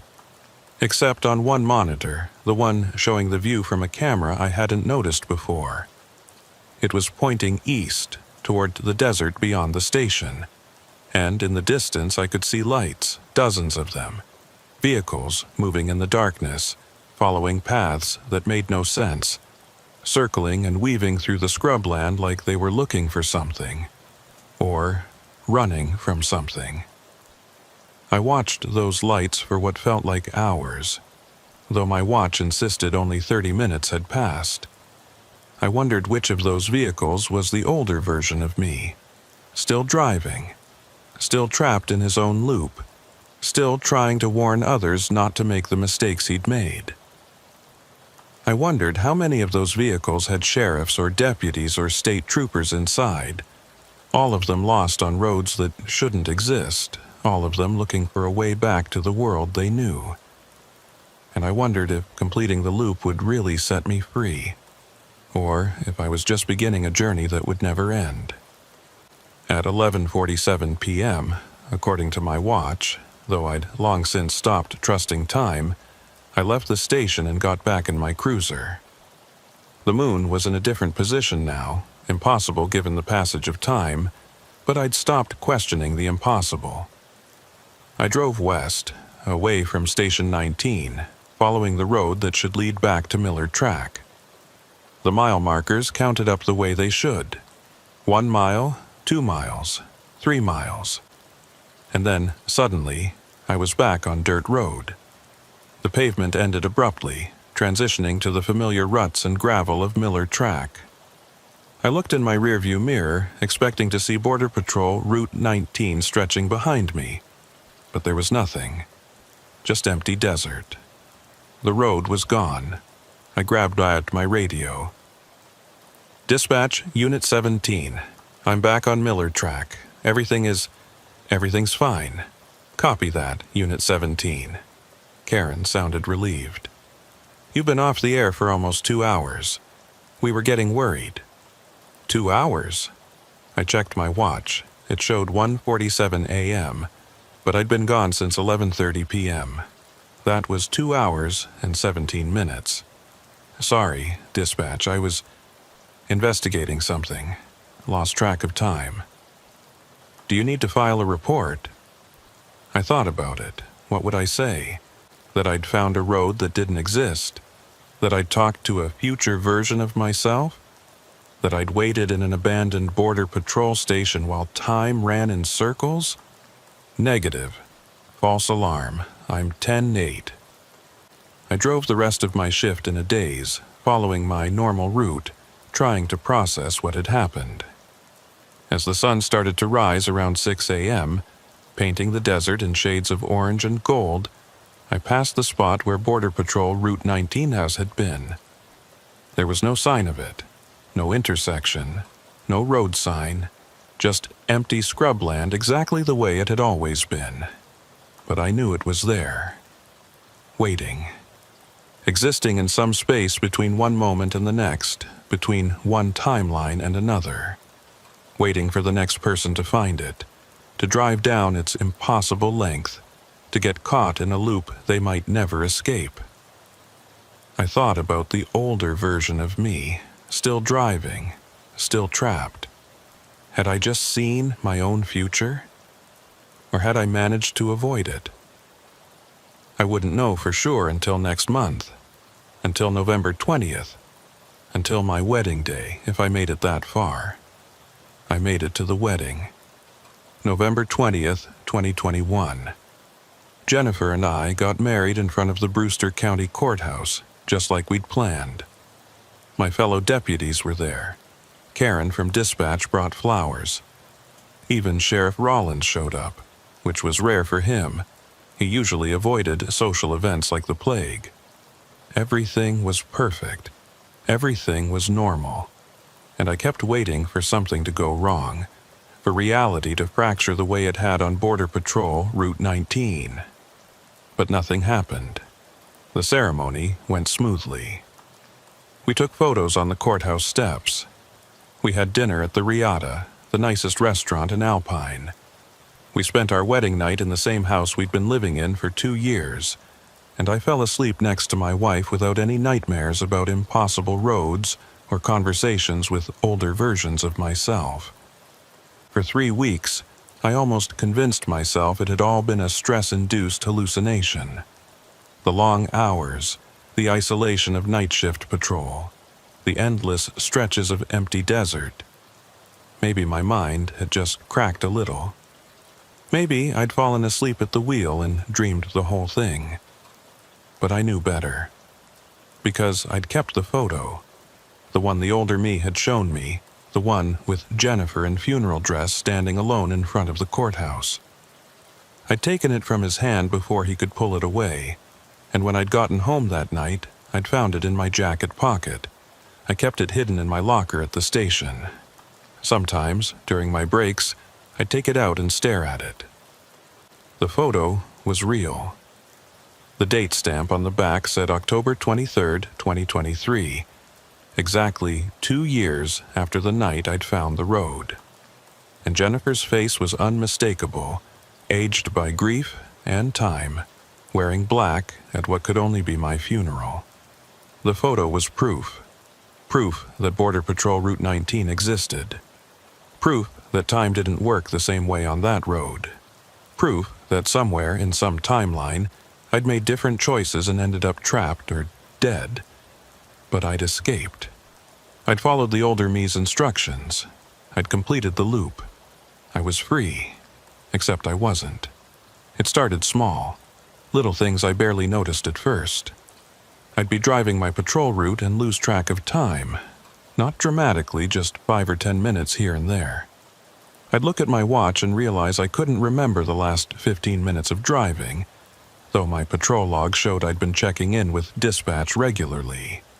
Then there were the dreams. Every night, I'd dream about Border Patrol Route 19. I'd be driving down that impossible road, watching the mile markers count up when they should count down, trying to reach Miller Track and never quite getting there. Sometimes I'd see other vehicles on the road, all of them going in circles, all of them driven by people who looked lost and desperate. Sometimes I'd see the older version of me, still in his Border Patrol vehicle, still patrolling a route that never ended. I tried to talk to Jennifer about it, tried to explain what I'd experienced that night in October. But how do you tell your new wife that you've seen her at your funeral? How do you explain that you met a future version of yourself who'd been trapped in a time loop for 15 years? I couldn't, so I kept it inside. Let it eat at me while I smiled and played the role of the newlywed deputy who had everything figured out. In December, I started avoiding Miller Track. I'd file my patrol plans to include that road, but then at the last minute, I'd take different routes, longer routes that kept me away from that 8-mile stretch where Border Patrol Route 19 had appeared. The other deputies noticed. My patrol logs showed increasing discrepancies between planned routes and actual routes. Sheriff Rollins called me into his office in early January. "Mason, you want to tell me what's going on?" He was sitting behind his desk, my patrol records spread out in front of him. "You've been avoiding Miller Track for 2 months. Every shift, you file a plan that includes it, and then you take detours, sometimes adding an extra hour or more to your patrol time." I tried to come up with a reasonable explanation. "The road's been rough lately. Flash flood damage from those storms in November. I've been taking Highway 118 instead. It's better maintained. Highway 118 is 40 miles out of your way. And I drove Miller Track myself last week. It's fine. So what's really going on?" I wanted to tell him. Wanted to explain about the impossible road and the station that shouldn't exist. But I could already imagine how that conversation would go. Psychiatric evaluation. Forced leave. Maybe even dismissal if they decided I was unstable. "Nothing, Sheriff. I'll stick to my planned routes from now on. You do that, because if I see any more discrepancies, we're going to have a longer conversation about your fitness for duty." That night, I drove Miller Track for the first time since October. My hands were sweating on the steering wheel as I approached the 8-mile mark, the spot where Border Patrol Route 19 had appeared. But there was nothing there. Just empty desert on both sides of the dirt road. No paved intersection. No road signs. No indication that anything unusual had ever existed in this spot. I pulled over and got out, shining my flashlight into the scrubland.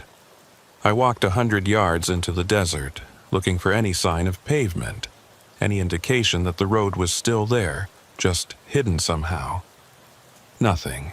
I got back in my cruiser and continued my patrol, feeling both relieved and unsettled. Maybe it was over. Maybe the road only appeared once, a single moment of weakness in reality that had closed itself up and moved on. But 2 weeks later, it happened again.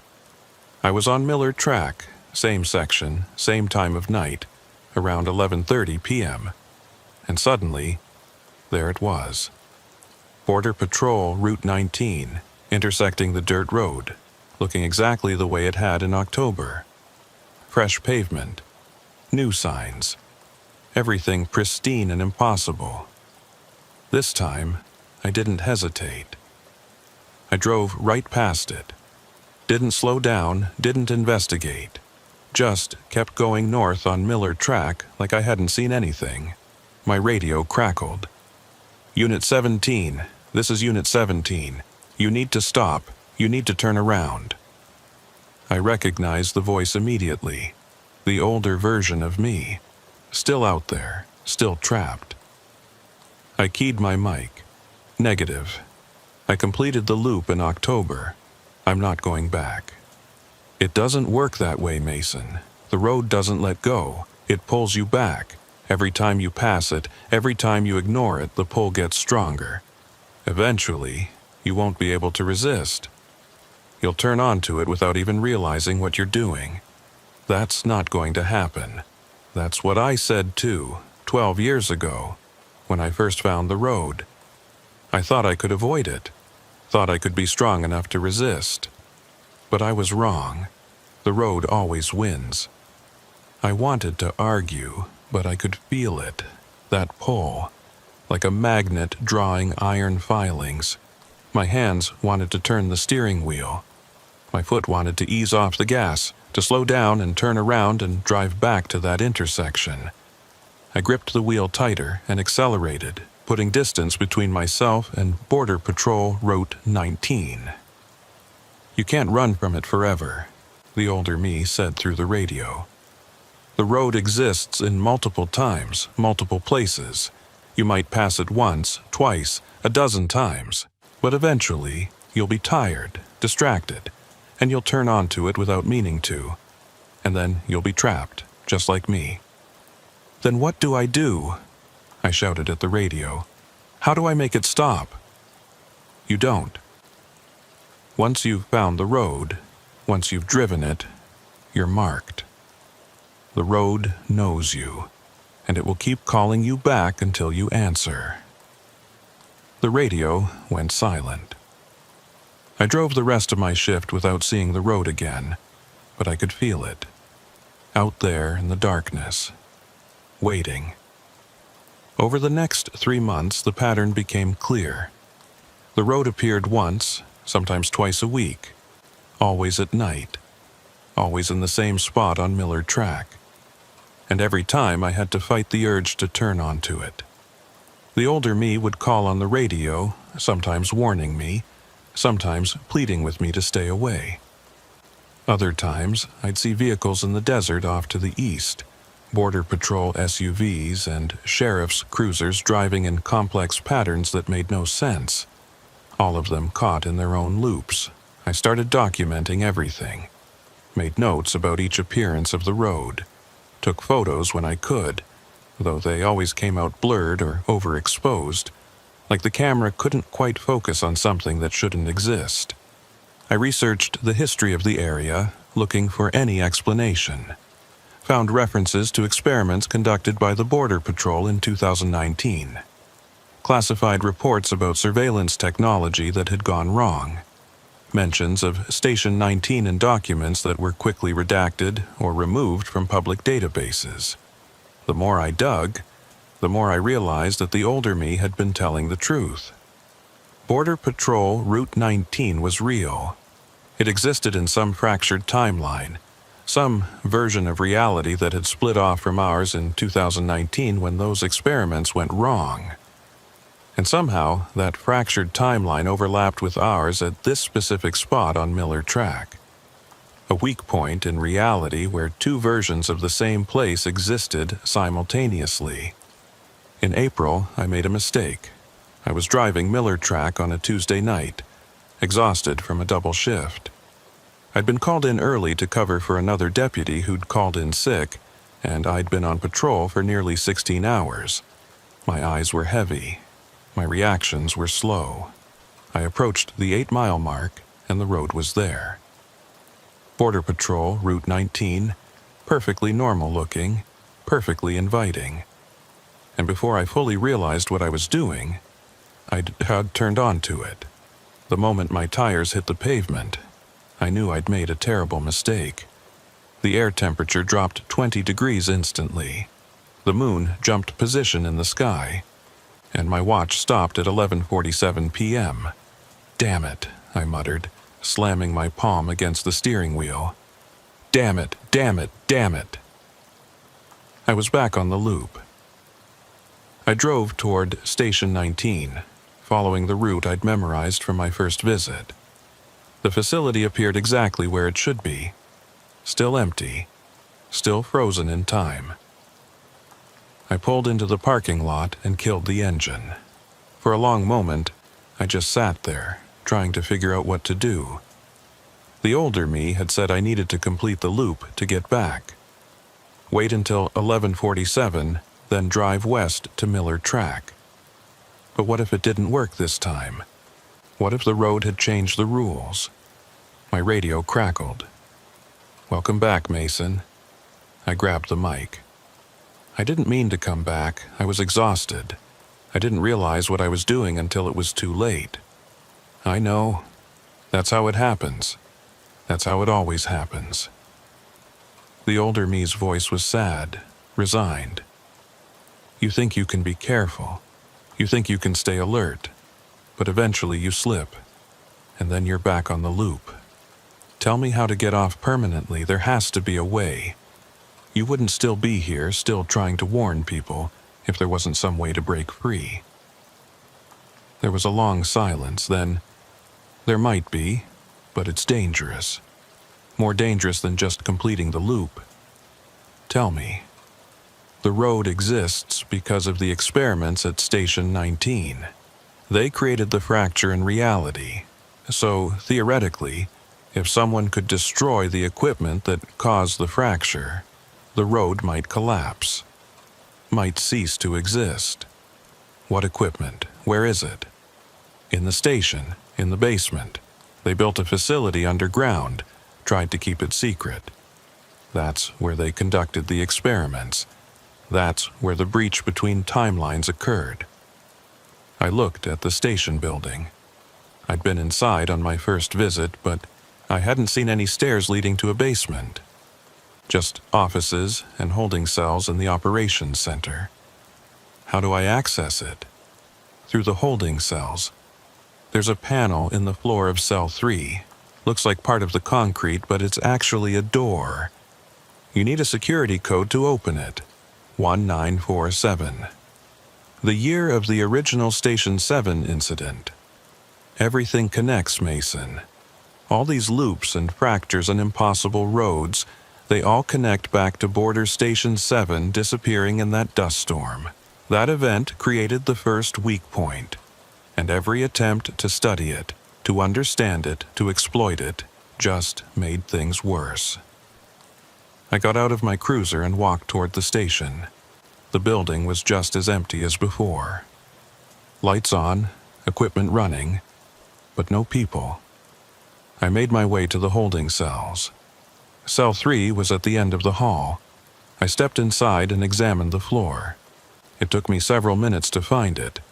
A rectangular section of concrete that was slightly different in color and texture from the rest. I felt around the edges and found a small keypad, barely visible.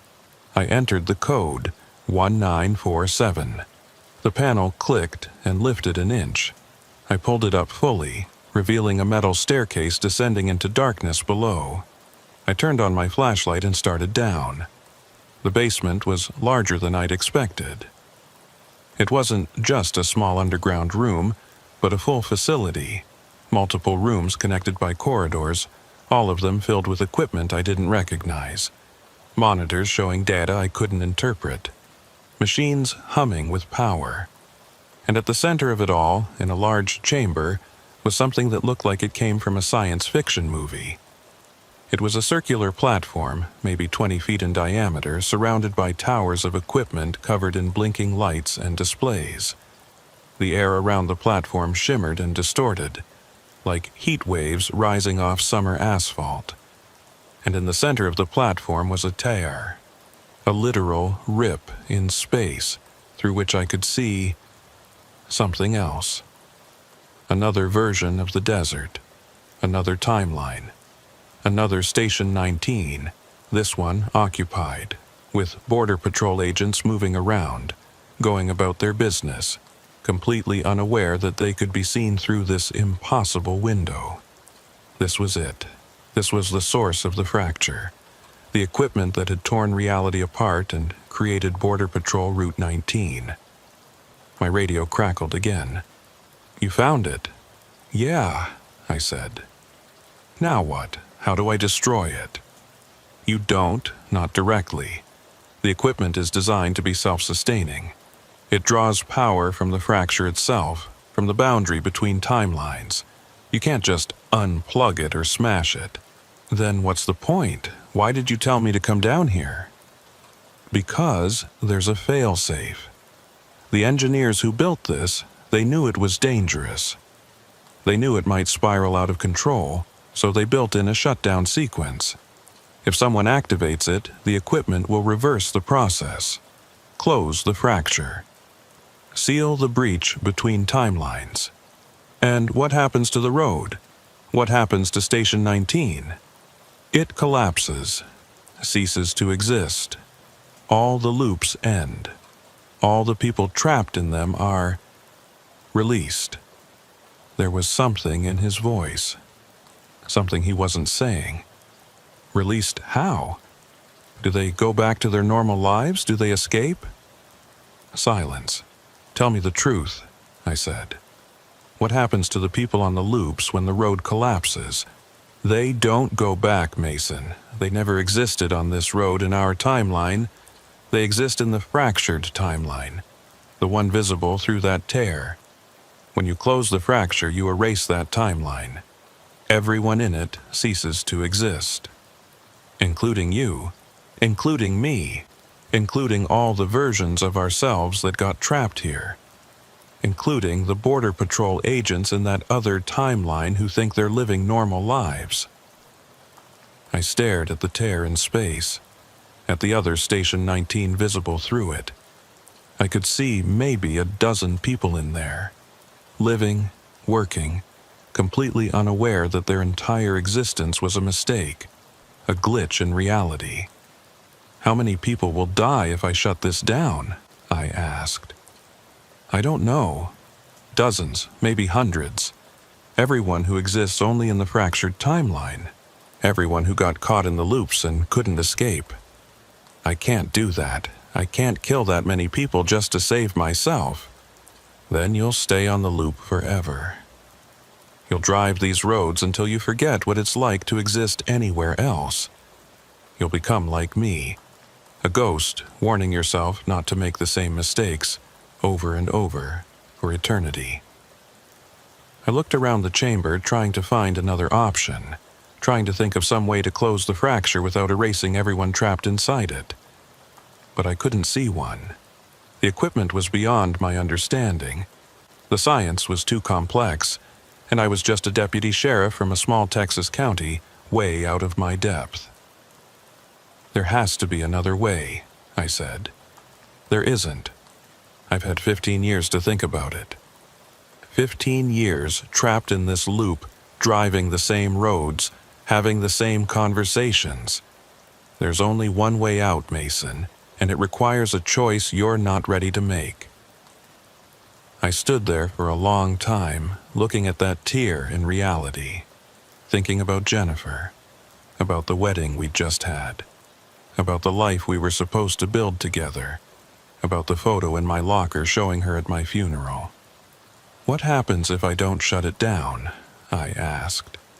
What happens if I just complete the loop and go back to my normal life? The road keeps appearing. The pull keeps getting stronger. Eventually, you'll get trapped permanently, and Jennifer will wear that black dress to your funeral, just like in the photo. Because there won't be a body to bury. Just an empty patrol car found on Miller Track with no explanation of where you went. And if I do shut it down, if I erase the fractured timeline, the road disappears. The pull stops, you go back to your normal life and never have to think about Border Patrol Route 19 again. You get to grow old with Jennifer. You get to have the life you're supposed to have. At the cost of everyone trapped in this timeline. At the cost of people who only exist because reality broke. People who were never meant to be. I closed my eyes. This was an impossible choice. Either damn myself to an eternal loop or commit mass murder to save myself. How long do I have to decide? Until 11:47. Same as always. Complete the loop or stay here forever. I checked my watch. It showed 11:39. 8 minutes. 8 minutes to decide the fate of everyone trapped in this fractured timeline. 8 minutes to choose between their lives and mine. I stood in that underground chamber, staring at the tear in reality, watching the Border Patrol agents in the other timeline go about their work. They had no idea that their entire existence was balanced on a knife's edge, that a deputy from another timeline was standing in a basement they couldn't see, contemplating whether to erase them from existence. One of them was laughing. I could see him through the tear, talking to a colleague, gesturing animatedly while telling some story. He looked happy. He looked real. Was he real? Or was he just an echo, a glitch, a mistake that needed to be corrected? 5 minutes, Mason. The older me's voice crackled through my radio. You need to make a choice. I walked around the platform, examining the equipment. There was a control panel on one of the towers, labeled Fail-Safe Protocol. Below it was a simple switch, protected by a clear plastic cover. All I had to do was flip that switch, and the fracture would close. The road would disappear. Everyone in this timeline would cease to exist, including the older version of me who'd been trying to help me. Tell me about your 15 years, I said into the radio. What's it like being trapped in the loop? He was quiet for a moment. It's lonely. You drive the same roads, see the same empty desert, try to warn versions of yourself who sometimes listen and sometimes don't. You watch the moon rise and set in impossible patterns. You lose track of what's real and what's memory. Do you sleep? Do you eat? Sometimes. The loop provides what you need to keep going. There's always coffee at the station, food in the break room that never runs out, beds that are always made. It's like living in a dream that never ends. That sounds like hell. It is, but it's also safe. Nothing changes. Nothing gets worse. You're stuck, but you're not dead. And after 15 years, I've almost forgotten what it's like to want anything more than this. I thought about that, about spending 15 years driving in circles, never moving forward, never going back. A kind of purgatory for people who'd made wrong turns. How many of us are there? I asked. How many versions of Mason Harper are trapped in this timeline? I've counted 17. Some have been here longer than me, some just arrived. We all drive different sections of the road, all of us caught in our own loops, occasionally crossing paths, but never really interacting. We're all alone together. 17 versions of me. 17 lives, or one life split 17 different ways. If I close the fracture, would I be killing 17 people or erasing 17 echoes of the same person? 2 minutes, he said. I put my hand on the failsafe switch, felt the smooth plastic under my palm. It would be so easy. Just flip the switch and end this. Go back to Jennifer, go back to my life, forget that any of this ever happened. But I'd remember. I'd remember the faces I saw through that tear. The Border Patrol agents who'd done nothing wrong except exist in the wrong timeline. The 17 versions of myself who'd gotten lost on this impossible road. I'd remember that I chose my life over theirs. I can't do it, I said, pulling my hand back. I can't kill all these people. There has to be another way. There isn't, the older me said, and his voice was gentle, understanding. I've had 15 years to look for another way. I've studied this equipment. I've tried to find a solution that doesn't require erasing everyone. There isn't one. Then I'll stay. I'll complete the loop and go back and take my chances. You'll end up trapped. Maybe not today, maybe not next month. But eventually, the road will catch you. And you'll spend eternity driving in circles just like me. That's my choice to make? No, he said, and his voice was harder now. It's not, because your choice affects Jennifer. Your choice affects everyone who cares about you. They'll spend years wondering what happened to you. They'll search for you. They'll mourn you. And they'll never find answers because you'll be here in a place they can't reach. Better that than being a murderer. Is it? Is it really better to condemn yourself and everyone who loves you to decades of grief and uncertainty? Is that more moral than ending an existence that should never have begun? I hated that he had a point. Hated that the moral high ground wasn't as clear as I wanted it to be. 1 minute, he said. I looked at my watch. 11:46. If I didn't leave the station in the next 60 seconds, I'd be trapped here. The loop would reset, and I'd be caught permanently. Unless I flipped the switch. Unless I closed the fracture and erased this timeline and everyone in it. 30 seconds. I thought about Jennifer, about our wedding day, about the plans we'd made for the future. Kids, a house, growing old together. About the photo showing her at my funeral. 20 seconds. I thought about the 17 versions of me driving in circles. About the Border Patrol agents visible through the tear. About the older me who'd spent 15 years trying to warn people away from this road. 10 seconds, about all the people who'd gotten lost on Border Patrol Route 19. All the families who'd never gotten closure. All the lives interrupted by a mistake, an experiment that went wrong, a fracture in reality that should never have existed. 5 seconds. I made my choice. I flipped the switch. The equipment around me screamed. Not literally, but the sound it made was the auditory equivalent of screaming, a high-pitched whine that seemed to vibrate inside my skull. The lights on the towers started flashing in complex patterns. The tear in reality began to shrink. Through it, I could see the Border Patrol agents in the other timeline looking around in confusion. They were starting to fade, becoming translucent, like ghosts. One of them, the one who'd been laughing, looked directly at the tear, looked directly at me.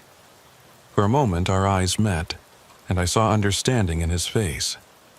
He knew what was happening, knew that his timeline was ending. He didn't look angry. He looked relieved, like he'd been waiting for this moment. Like some part of him had always known his existence was temporary. He raised his hand in a wave, a goodbye. Then he was gone. They were all gone. The other timeline collapsed like a soap bubble, and the tier sealed itself shut. The equipment powered down. The humming stopped, the lights went dark, and I was standing alone in a basement that suddenly felt very real and very permanent. My radio crackled one last time. "Thank you, Mason." The older me's voice was faint now, fading. "Thank you for being strong enough to make the choice I couldn't make. For ending this. For letting us all rest." "I'm sorry," I whispered. "Don't be. We were never really alive. We were just echoes. Reflections. It's better this way." The radio went silent. Completely silent. No static, no background hum, just dead air. I climbed the stairs back to the main level of the station. The building felt different now, more solid, more real. The clocks on the walls were still stopped at 11:47, but there was a sense of finality to it. Like this moment had been frozen not because it was repeating, but because it was ending. I walked outside. The parking lot was empty now. No border patrol vehicles, no sheriff's cruisers. Just my patrol car, sitting alone under the impossibly bright stars. I got in and started the engine. Drove west, away from Station 19, following Border Patrol Route 19 toward where it should intersect with Miller Track. And then I was on dirt road. The transition was smooth, seamless. No dramatic change. No sense of crossing between timelines. Just pavement becoming gravel, and then I was back on familiar ground. I looked in my rearview mirror. Station 19 was still visible in the distance, lights on, exactly as I'd left it.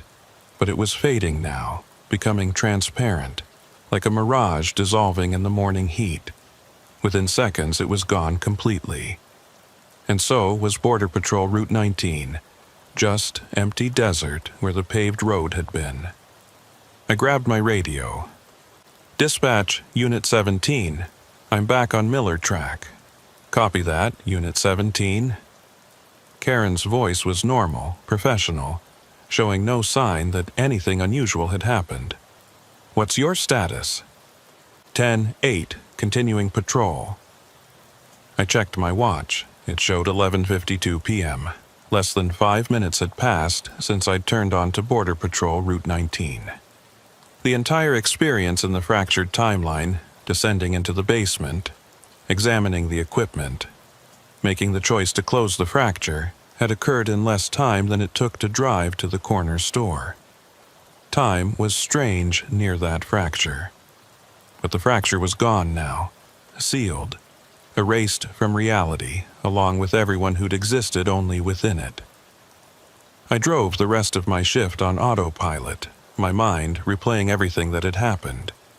The faces I'd seen through the tier, the older version of me thanking me for ending his loop, the Border Patrol agent who'd waved goodbye as his timeline collapsed. I'd killed them all, erased them from existence, and I'd done it to save myself. Was that murder? Or was it just correction? Setting right something that had gone wrong? I didn't know. I still don't know. When my shift ended at 6 a.m., I drove home to Jennifer. She was in the kitchen making coffee, still in her pajamas, hair messy from sleep. She smiled when she saw me. "Hey, how was your shift?" "Quiet," I lied. "Nothing unusual." She kissed me and handed me a cup of coffee. "You okay? You look tired." "Just a long night. I'll sleep it off." But I didn't sleep. I lay in bed staring at the ceiling, thinking about the choice I'd made. Wondering if there had really been no other option, or if I'd just taken the easy way out. That afternoon, I went to the station and opened my locker. The photo was still there. Jennifer in black, standing alone in front of the courthouse.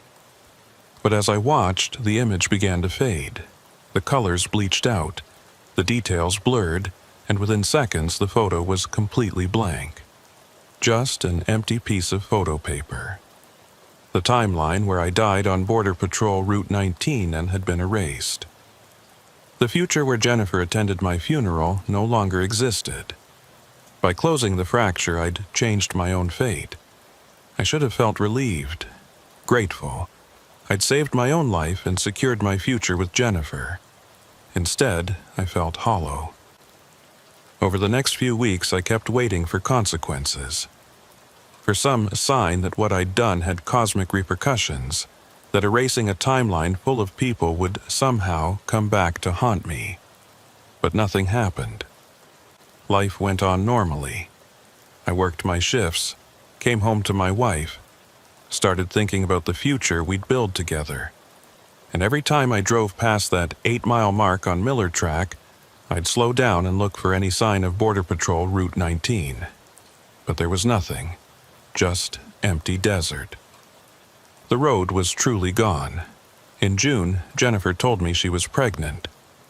We'd been talking about starting a family, but we'd planned to wait another year. The pregnancy was unexpected but welcome. We celebrated with dinner at the Riata, the same restaurant where we'd had our wedding dinner. As we drove home that night, Jennifer asleep in the passenger seat, her hand resting on her barely visible baby bump, I thought about the choice I'd made in that basement. The choice that had given me this future. Was it worth it? Was this life, this normal, happy, ordinary life, worth the cost of everyone who'd existed in that fractured timeline? I wanted to say yes. Wanted to believe that I'd made the right choice. But I couldn't shake the memory of that Border Patrol agent waving goodbye as his existence ended. He'd looked relieved, but he'd also looked sad. Like he was mourning the life he'd never really had. I wonder if he had a wife. If he had plans for kids. If he had dreams and hopes and fears just like mine. I wonder if, in that fractured timeline, there was another version of Jennifer. Another pregnancy. Another future that I'd erased with the flip of a switch. I'll never know. The fracture is closed, the timeline is gone, and I'm left with the life I chose to preserve.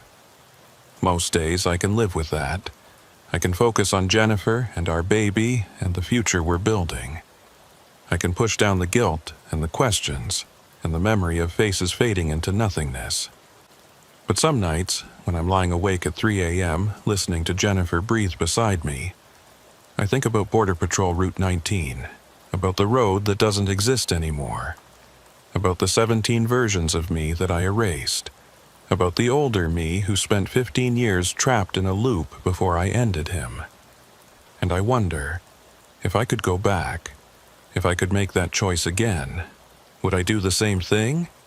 I don't know, and I'm afraid that not knowing makes me a coward. Our daughter was born in February 2022. We named her Claire, after Jennifer's grandmother. She was perfect. 10 fingers, 10 toes, a healthy set of lungs that she demonstrated frequently in those early weeks. Life became a blur of diaper changes and midnight feedings and the kind of exhaustion that only new parents understand. I took paternity leave, stayed home for 3 weeks, helped Jennifer navigate the overwhelming first days of motherhood. It was good, it was normal, it was everything I'd hoped for when I'd made that choice in the basement of Station 19. But the guilt never went away. I'd think about it at odd moments, while feeding Claire at 2 a.m., while changing her diaper, while rocking her to sleep. I'd think about the Border Patrol agents I'd erased, about whether any of them had children, about whether I'd ended not just their lives but the lives of their sons and daughters too, about the 17 versions of me who'd been trapped in time loops, driving the same roads forever, until I'd flipped that switch and ended them all. Were they grateful? Or did they resent me for making a choice they'd been too weak to make themselves? I'd never know. In March, I went back to work, back to the night shift, back to patrolling the empty desert roads, back to the familiar routine of calls and paperwork and long hours alone with my thoughts. And on my third shift back, I drove past that 8-mile mark on Miller Track. The road was there. Not Border Patrol Route 19. That was gone, erased, sealed away when I'd closed the fracture. But there was a road there now, a dirt track branching off to the east, leading into the desert. It hadn't been there before.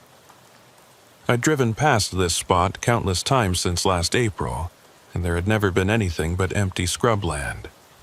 Now there was a road. I slowed down, my heart pounding. This couldn't be happening. I'd closed the fracture. I'd erased the timeline. Border Patrol Route 19 was gone. But this wasn't Border Patrol Route 19. This was something else. I grabbed my radio. Dispatch Unit 17. I'm on Miller Track 8 miles north of 118. I'm seeing a road here that's not on the maps. Can you confirm? Stand by, Unit 17. Karen's voice was calm, professional. I could hear her typing. I'm not showing any roads in that area. Are you sure about your location? I checked my GPS. The coordinates were exact. I was right where I thought I was. Positive. I'm looking at a dirt road heading east, not on any maps? Negative. Nothing in the database. I sat there for a long moment trying to decide what to do. Every instinct was telling me to drive past it, to ignore it, to not make the same mistake twice. But I was a cop. It was my job to investigate. And I needed to know if this was connected to what I'd done last April, if closing the fracture had somehow created a new problem. I turned onto the dirt road. The moment my tires left Miller Track, I knew something was wrong. The air pressure changed. The temperature dropped. And when I looked at my dashboard clock, I saw that it had stopped. Not at 11:47, like on Border Patrol Route 19. At 2:23 a.m., the exact time Claire had been born. I drove slowly down the dirt road, watching for any signs of what might be ahead. The desert looked normal. Scrub brush, rocks, the occasional mesquite tree. But the shadows were wrong again, falling at impossible angles. After about 2 miles, I saw a building in the distance. Not a border patrol station this time, but a house. A small ranch house with a porch and a pickup truck parked out front. As I got closer, I could see lights on inside, could see someone moving around through the windows. I pulled up to the house and killed my engine. Sat there for a minute, trying to decide if I should investigate or turn around and leave. The front door opened, and someone stepped out onto the porch.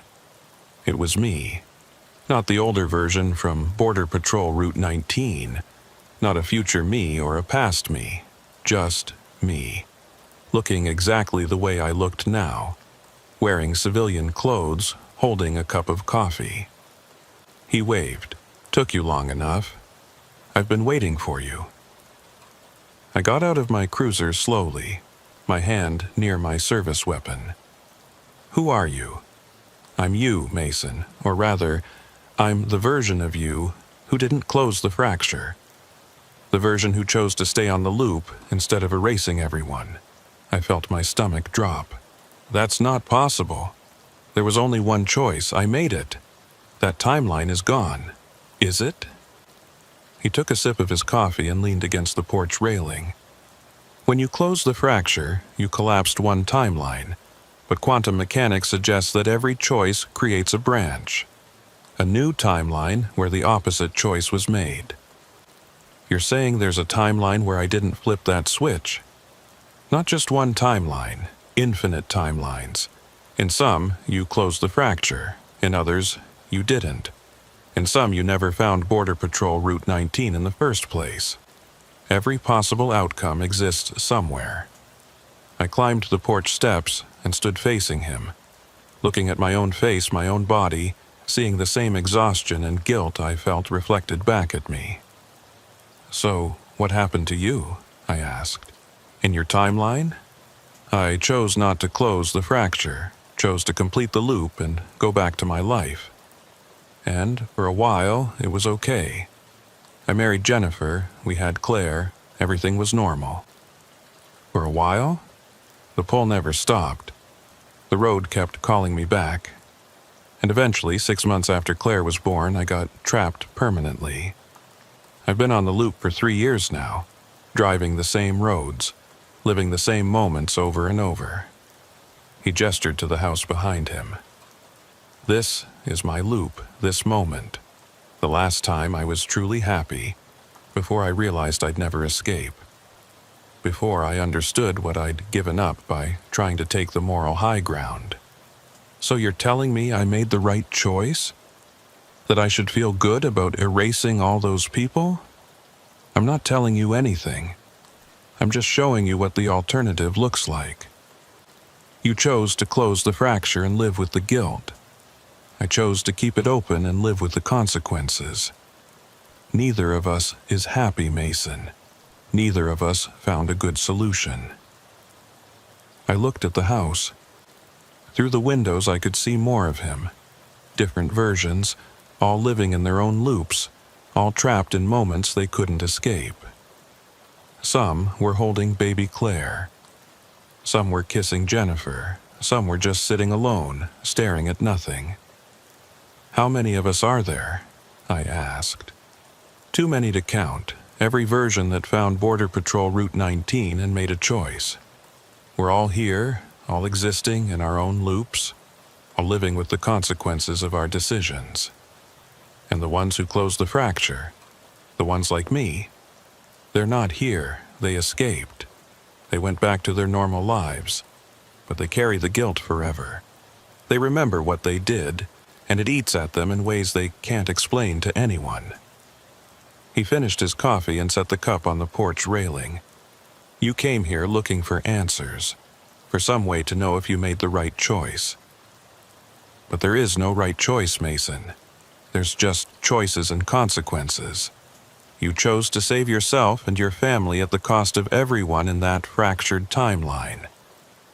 I chose to save them at the cost of my own freedom. Which is better? I don't know. Ask me again in another 3 years, or 30 years, or 300 years. Time doesn't mean much when you're living in a loop. I wanted to argue with him, to find some flaw in his logic, some reason to believe that I'd made the objectively correct choice. But I couldn't, because he was right. There was no good answer, just different types of suffering. How do I get back? I asked. The same way you got here, just drive west. This loop isn't like Border Patrol Route 19. It doesn't trap you permanently, it just shows you what might have been, what could be if you'd made different choices. Why? What's the point of showing me this? He smiled, but there was no humor in it. Because you needed to see it, needed to understand that you're not a monster for the choice you made. You're just a man who was put in an impossible situation and did the best he could. Just like I did. Just like all the other versions of us scattered across infinite timelines. I turned to walk back to my cruiser, then stopped. The older me from Border Patrol Route 19, the one who'd been trapped for 15 years. He thanked me for ending his loop. Was he grateful, or did he resent me? Both. He was grateful to finally rest, but he resented that you got to live while he faded away. That's the nature of choice, Mason. Every decision has a cost, and someone always pays it. I got in my cruiser and started the engine. Through the windshield, I could see the other me standing on the porch, watching me leave. He raised his hand in a wave that looked like goodbye. I drove west, back toward Miller Track. The dirt road was exactly where it had been, and within minutes I was back on familiar ground. When I looked in my rearview mirror, the road was gone. Just empty desert again. My dashboard clock started working again. It showed 2:31 a.m. 8 minutes had passed since I'd turned onto that dirt road. 8 minutes to see an alternate version of my life and understand that there were no good choices. Only different flavors of regret. I finished my shift without incident. Drove home as the sun was rising, painting the desert in shades of gold and orange. Jennifer was up, feeding Claire, looking tired but happy. "How was work?" she asked. "Quiet," I said. And this time it wasn't entirely a lie. I've thought a lot about that night, about the other me trapped in his loop, living the same happy moment over and over while understanding that it would never progress, never change. About whether that's better or worse than living free with the memory of what I'd done to earn that freedom. I don't have an answer. I'm not sure there is one. What I do know is this. Border Patrol Route 19 is gone. The fracture is closed. The timeline I erased no longer exists. But the choices I made that night in the basement of Station 19 will stay with me forever. Sometimes I dream about the Border Patrol agents I saw through that tear in reality. The one who waved goodbye. The others who faded away without ever knowing why their existence was ending. I wonder if they had families, if they had dreams, if they were happy. I wonder if, in some quantum sense, they're still out there, still existing in a probability wave that collapsed when I flipped that switch, still living their lives in some version of reality I can't access. I hope they are. I hope that closing the fracture didn't actually erase them, just separated our timelines completely. I hope they're out there somewhere, going about their days, never knowing how close they came to non-existence. But I don't know if that's true, and not knowing is its own kind of punishment. Claire is 6 months old now. She's starting to smile, to recognize faces, to reach for things that catch her attention. Jennifer and I are talking about buying a house, putting down roots, building a life for our family. It's good, it's normal, it's everything I wanted. And every time I hold my daughter, every time I see Jennifer smile, I think about the price I paid for this life. The people I erased, the versions of myself I ended, the choice I made in a basement that shouldn't have existed, on a road that's now gone from all maps and all memories except mine. Was it worth it? Most days, I think yes. I look at Claire's face and tell myself that her existence justifies everything I did, that saving my family was the right choice, no matter the cost. But some nights, when I'm lying awake at 3 a.m. when the guilt is strongest and the questions won't stop, I'm not so sure. I think about the other me, trapped in his loop, living the same moment forever. He made a different choice. He tried to take the moral high ground, and he's paying for it with his freedom. Which of us is better off? I don't know. And maybe that's the real answer. Maybe there is no better off. Maybe we're all just doing our best in impossible situations, making choices we hope we can live with, and carrying the consequences forever. I haven't been back to Miller Track in 3 months. I've been avoiding it, taking different routes, adding hours to my patrol time just to stay away from that 8-mile stretch where reality gets thin and roads appear that shouldn't exist. Sheriff Rollins hasn't said anything yet, but I know it's only a matter of time before he notices the pattern. Before he calls me into his office and asks why I'm avoiding a specific section of my patrol route. When that happens, I'll have to make another choice. Tell him the truth and risk sounding insane? Make up an excuse and hope he believes it? Or just accept whatever consequences come from refusing to patrol that area? I don't know what I'll choose, but I know that whatever I decide, I'll have to live with it. Just like I'm living with the choice I made in that basement.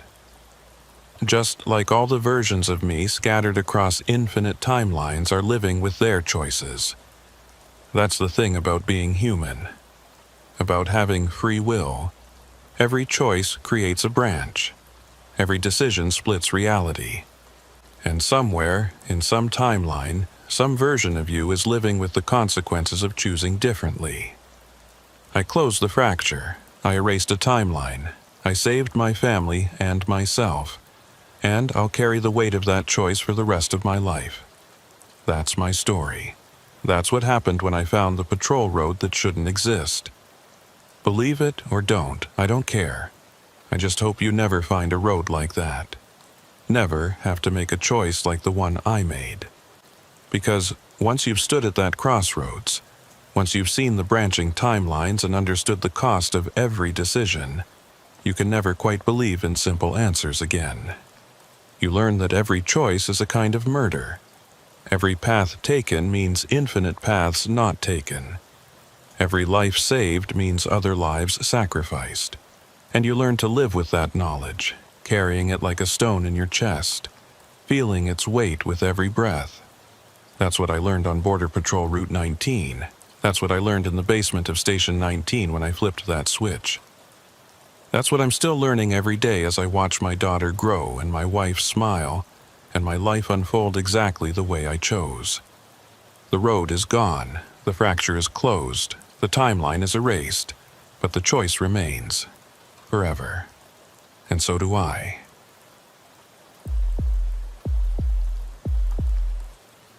My name is Wyatt Dalton, and I've been a deputy with Terrell County Sheriff's Department for 19 years. 19 years of working the graveyard shift along one of the most remote stretches of the Texas-Mexico border. Out here, the night belongs to smugglers, coyotes, both the animal and human kind, and the few of us crazy enough to patrol these empty roads in the dark. I'm telling you this because something happened last year that I still can't explain. Something that makes me check my radio frequency 3 times before I start every shift. Something that wakes me up at 3 a.m. in a cold sweat, listening for a voice that shouldn't exist. It started on September 7th, 2021. A Tuesday night, warm even for early September, with the kind of humidity that makes your uniform stick to your skin within minutes of stepping outside. I'd just started my shift at 10 p.m., checking in with our dispatcher, Linda, before heading out to my patrol sector. Terrell County is one of the least populated counties in Texas. Fewer than 900 people spread across 2,358 square miles. My sector covered the southern half, which meant I was responsible for roughly 1,200 square miles of desert, ranch land, and empty highway. On a typical night, I might see 2 or 3 vehicles total, sometimes none. It's lonely work, but I've always preferred it that way. Less drama, fewer politics. Just me and the road and the endless sky above. Around 11:15 p.m., I was heading south on Highway 349, about 40 miles from the border, when my radio crackled with static. Not unusual. We had dead zones all over the county where the signal got spotty. But then, through the static, I heard a voice. Unit 12, requesting immediate backup at the old Sanderson checkpoint. Multiple suspects, armed and dangerous. Repeat, Unit 12 requesting immediate backup. I grabbed my mic. Dispatch, this is Unit 18. Did you copy that transmission? Linda came back immediately. Negative, Unit 18. I didn't receive any transmission. What did you hear? Someone calling for backup at the Sanderson checkpoint. Said they were Unit 12. There was a pause. Unit 18, we don't have a Unit 12. Haven't had that designation in over 30 years. And the Sanderson checkpoint has been closed since 2003. I knew that. The old checkpoint had been a border patrol facility. Shut down when they consolidated operations and moved everything to newer facilities. The buildings were still there, abandoned and slowly being reclaimed by the desert, but nobody had used them in almost 20 years. Copy that, dispatch. Probably just interference from another agency. Could be. I'll make a note in the log. Let me know if you hear anything else. I continued south, but I couldn't shake the feeling that something was off about that transmission. The voice had sounded stressed, urgent, but also distant. like it was coming from very far away, not just across the county but across something else. Time, maybe, or space in a way I didn't understand. 20 minutes later, it happened again. Unit 12 requesting immediate backup at the old Sanderson checkpoint. Multiple suspects, armed and dangerous. Repeat, Unit 12 requesting immediate backup. The exact same words. The exact same inflection. Like someone had recorded it and was playing it back. I keyed my mic. Dispatch, I'm hearing that transmission again. Word for word exactly the same as before. Unit 18, I'm still not receiving anything on this end. What frequency are you monitoring? I checked my radio. Channel 3, same as always. Try switching to Channel 2, see if that clears it up. I switched channels. The transmission stopped. I stayed on Channel 2 for about 5 minutes, then switched back to Channel 3. Immediately, the voice came back. Unit 12, requesting immediate backup at the old Sanderson checkpoint. Multiple suspects, armed and dangerous. Repeat. Unit 12, requesting immediate backup. Same words, same timing, same everything. Dispatch, it's only happening on Channel 3, some kind of interference? Linda was quiet for a moment. That shouldn't be possible. Channel 3 is our primary frequency. It's encrypted and monitored by the state. Nobody else should be able to transmit on it. Well, someone is. I'm going to report this to the communications supervisor. In the meantime, you can operate on Channel 2 if the interference continues. But I didn't switch channels. Something about that voice was bothering me.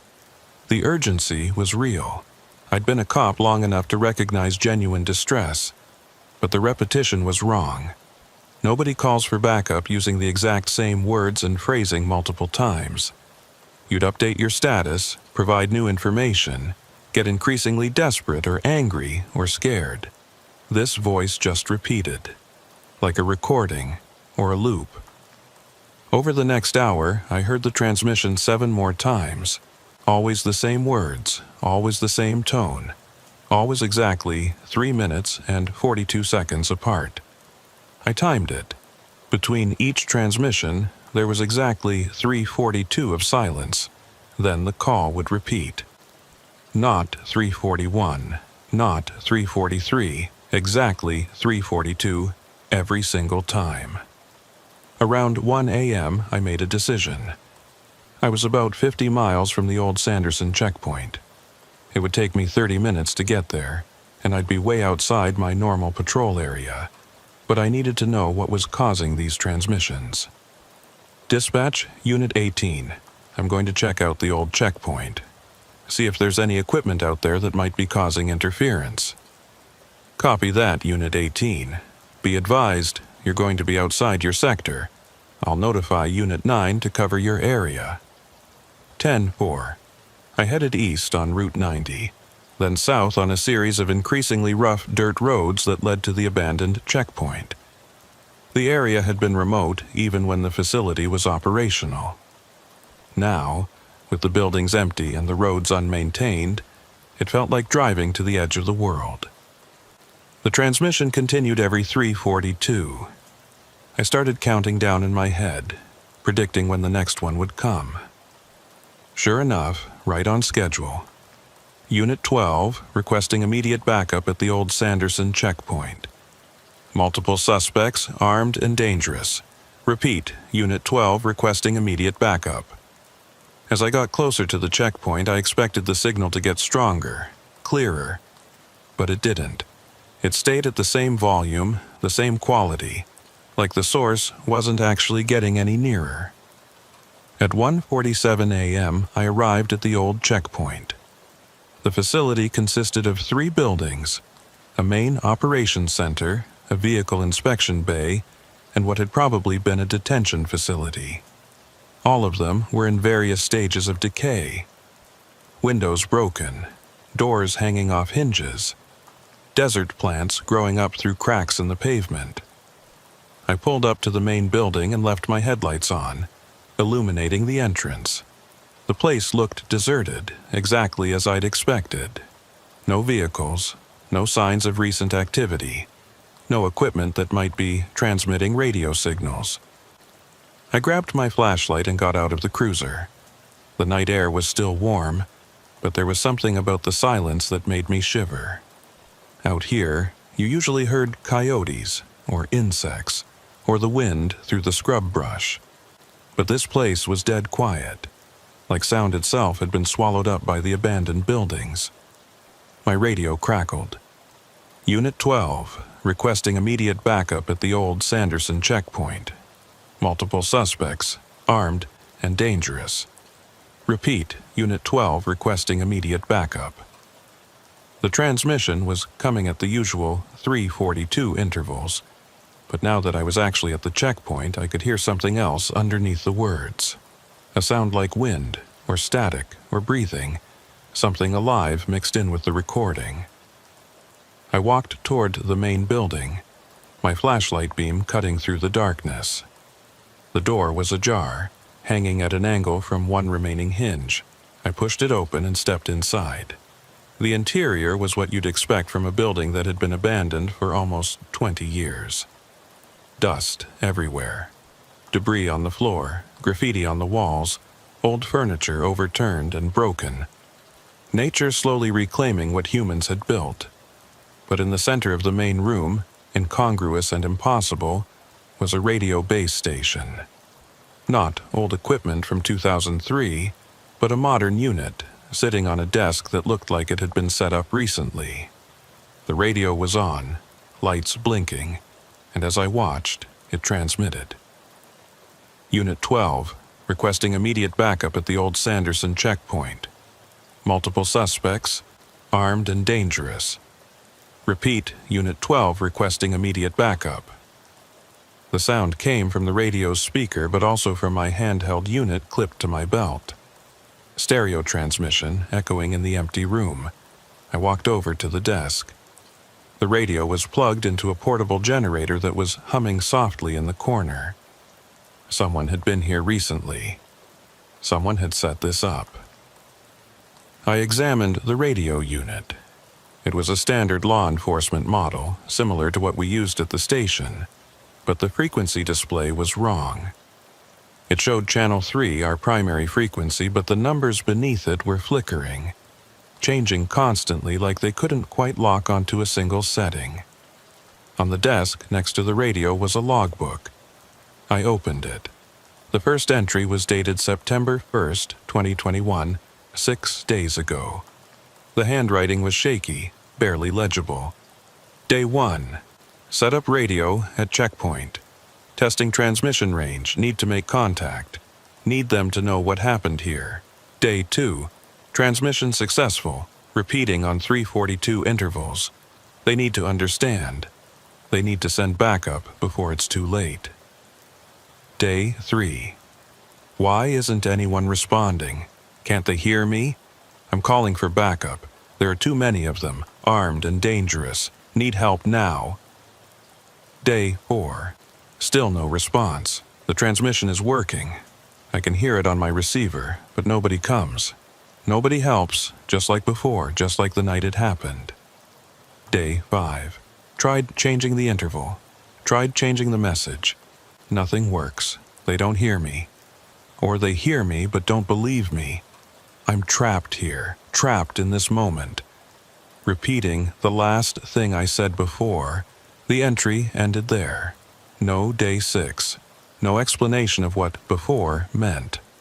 I flipped through the rest of the logbook. The remaining pages were blank except for one entry at the very end, written in different handwriting. Neater, more controlled. If you're reading this, you need to destroy the radio. Don't listen to the transmissions. Don't try to respond. It's not a call for help. It's a loop, a trap. The more you listen, the more it pulls you in. Leave now. Forget you were here. Some calls shouldn't be answered. I looked up from the logbook. The radio was still transmitting, still sending out that call for backup every 3:42. But now I was close enough to hear something I'd missed before. Underneath the voice, underneath the static, there was another sound. screaming. Faint, but definitely there. Multiple voices, overlapping, all of them calling for help in a desperate, eternal chorus. My hand moved toward the radio's power switch. I could end this right now. Turn it off, pack it up, report it to Linda, and let someone else figure out what was going on. But I hesitated, because the voice calling for backup, I recognized it now. I'd heard it before, years ago, during my training at the academy. It was the voice of Deputy Marcus Cole, a legend in Texas law enforcement.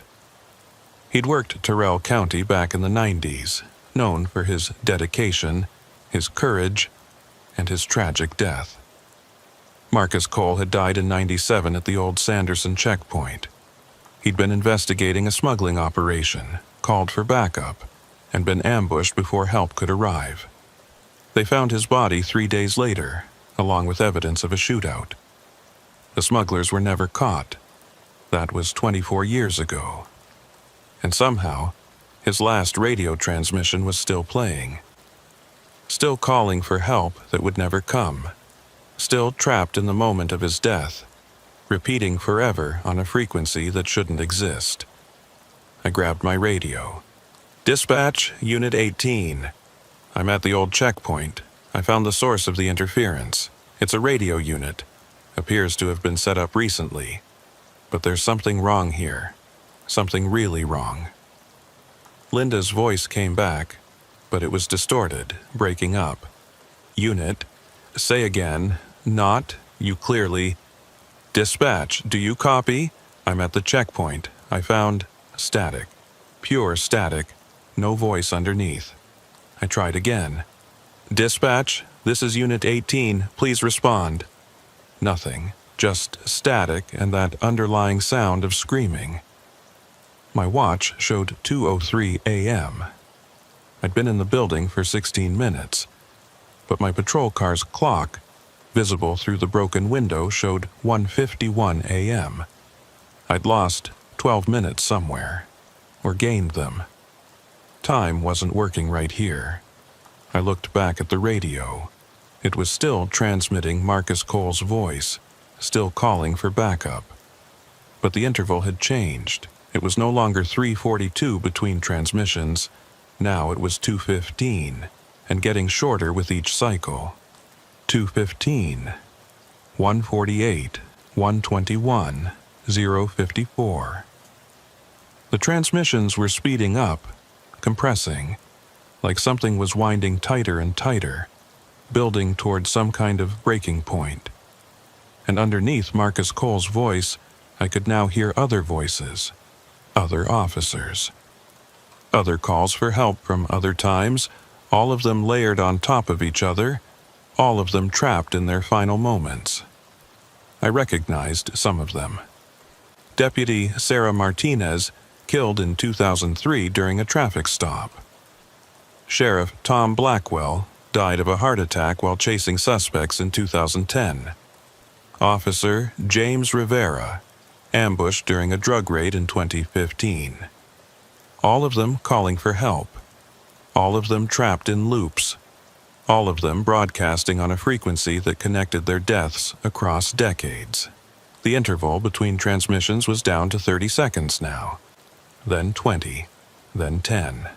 I reached for the power switch on the radio, but before I could touch it, all the transmissions merged into a single, sustained sound. Not words anymore. Just a chorus of screaming that seemed to come from the radio and from the walls and from the air itself. I stumbled backward, my hands over my ears, but it didn't help. The sound was inside my head, bypassing my ears entirely. I could feel it vibrating in my skull, in my chest, in my bones. And then, as suddenly as it had started, it stopped. Complete silence. I lowered my hands slowly. The radio was still on, still broadcasting, but the sound was gone. The display showed a stable frequency now, channel 3 exactly where it should be. I grabbed my handheld radio. "Dispatch, Unit 18, do you copy?" Linda's voice came back immediately, clear as day. Unit 18, I copy. Where have you been? You've been off the air for almost 40 minutes.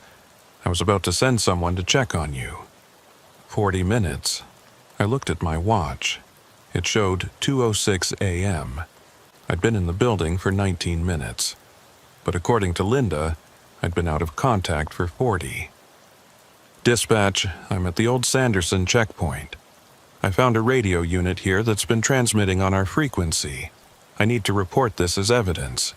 Copy that, Unit 18. Do you need assistance? I looked around the abandoned building. The radio was still on, but it wasn't transmitting anymore. The generator in the corner was silent, and the logbook on the desk was gone. I walked over to where I'd seen it. The desk was covered in dust, undisturbed except for where I'd leaned against it. No logbook, no evidence that anyone had been here recently except me. Unit 18, do you need assistance? Linda repeated. Negative, dispatch. I'm going to secure the scene and head back. I'll file a full report when I get in. Copy that. Be safe out there. I walked out of the building and back to my patrol car. As I drove away from the checkpoint, I kept checking my rearview mirror, half expecting to see lights in the abandoned building or some sign that I hadn't imagined the whole thing. But there was nothing, just empty desert and the ruins of a facility that had been closed for almost 20 years. For the rest of my shift, my radio stayed quiet. No transmissions from Unit 12, no calls for backup, no sounds of officers trapped in their final moments, just normal radio traffic. Linda checking on me occasionally, the usual codes and calls that make up a quiet night in rural Texas law enforcement. But I couldn't forget what I'd heard. Couldn't forget that logbook with its warning. It's not a call for help, it's a loop, a trap. The more you listen, the more it pulls you in. When I got home that morning, I sat in my truck for 20 minutes before going inside, trying to process what had happened. Trying to convince myself it had been exhaustion or stress or some kind of hallucination brought on by too many years of night shifts. But I knew better. I'd heard Marcus Cole's voice. I'd seen that logbook. I'd felt time slip and fold and break around that abandoned checkpoint. Something was broadcasting on our frequency. Something that shouldn't exist. Something that was calling for help from the past, trapped in a moment that never ended. And I'd listened. That was my first mistake. I didn't tell anyone about what happened at the checkpoint. How could I? What would I say?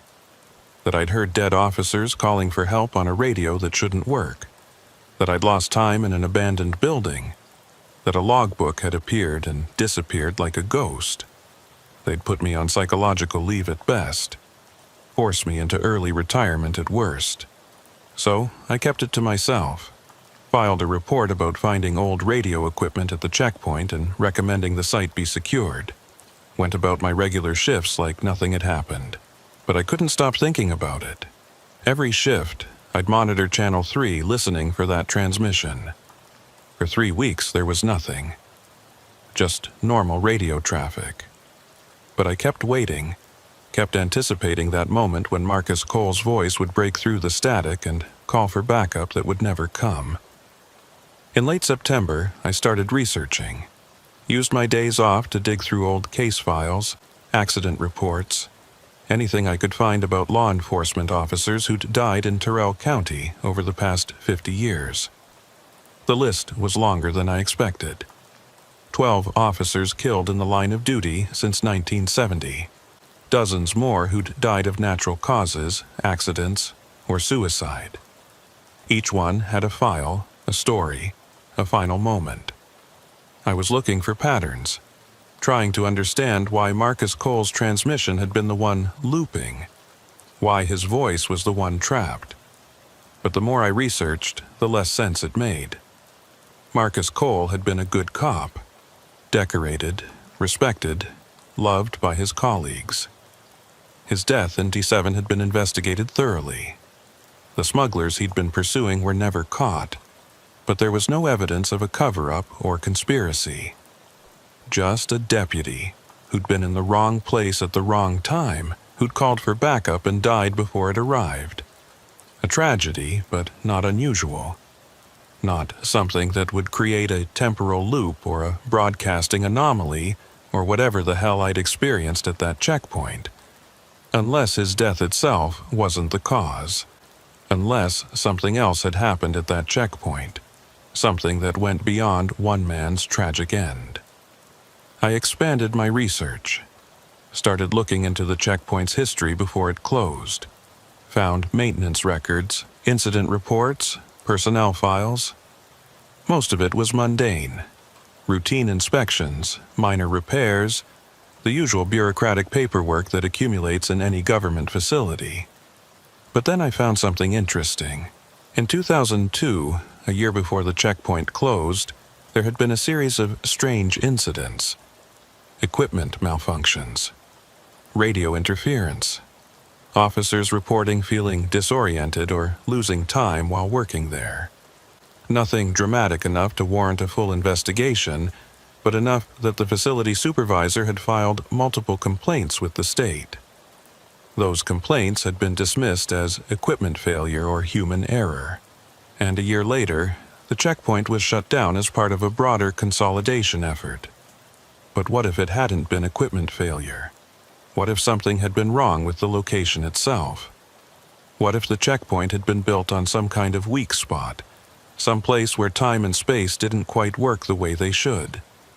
I was starting to sound crazy even to myself, but I couldn't let it go. On October 3rd, almost a month after my first visit to the checkpoint, I went back.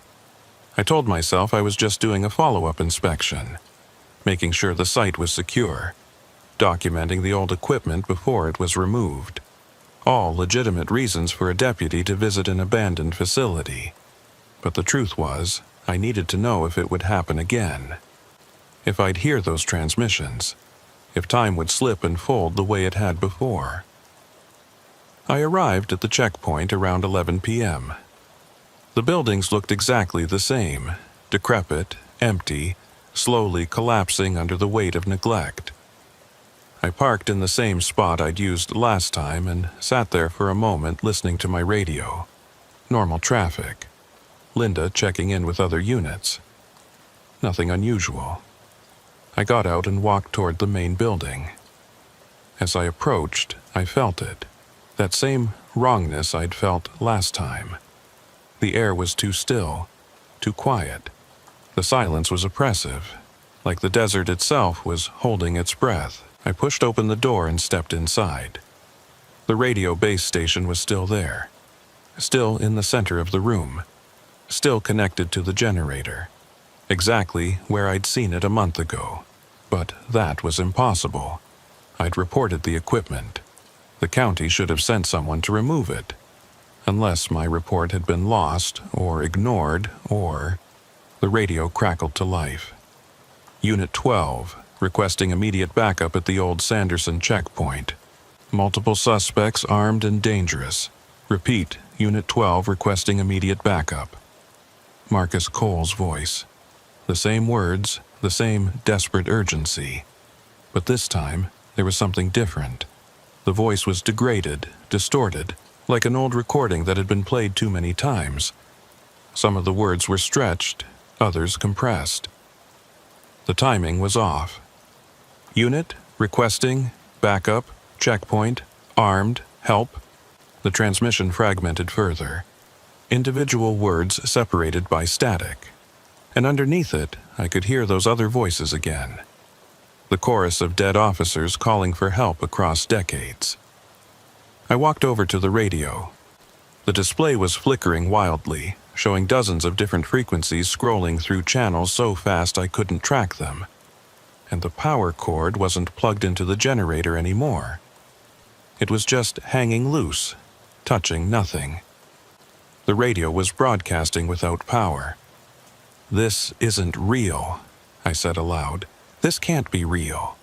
As if in response, every light in the building came on.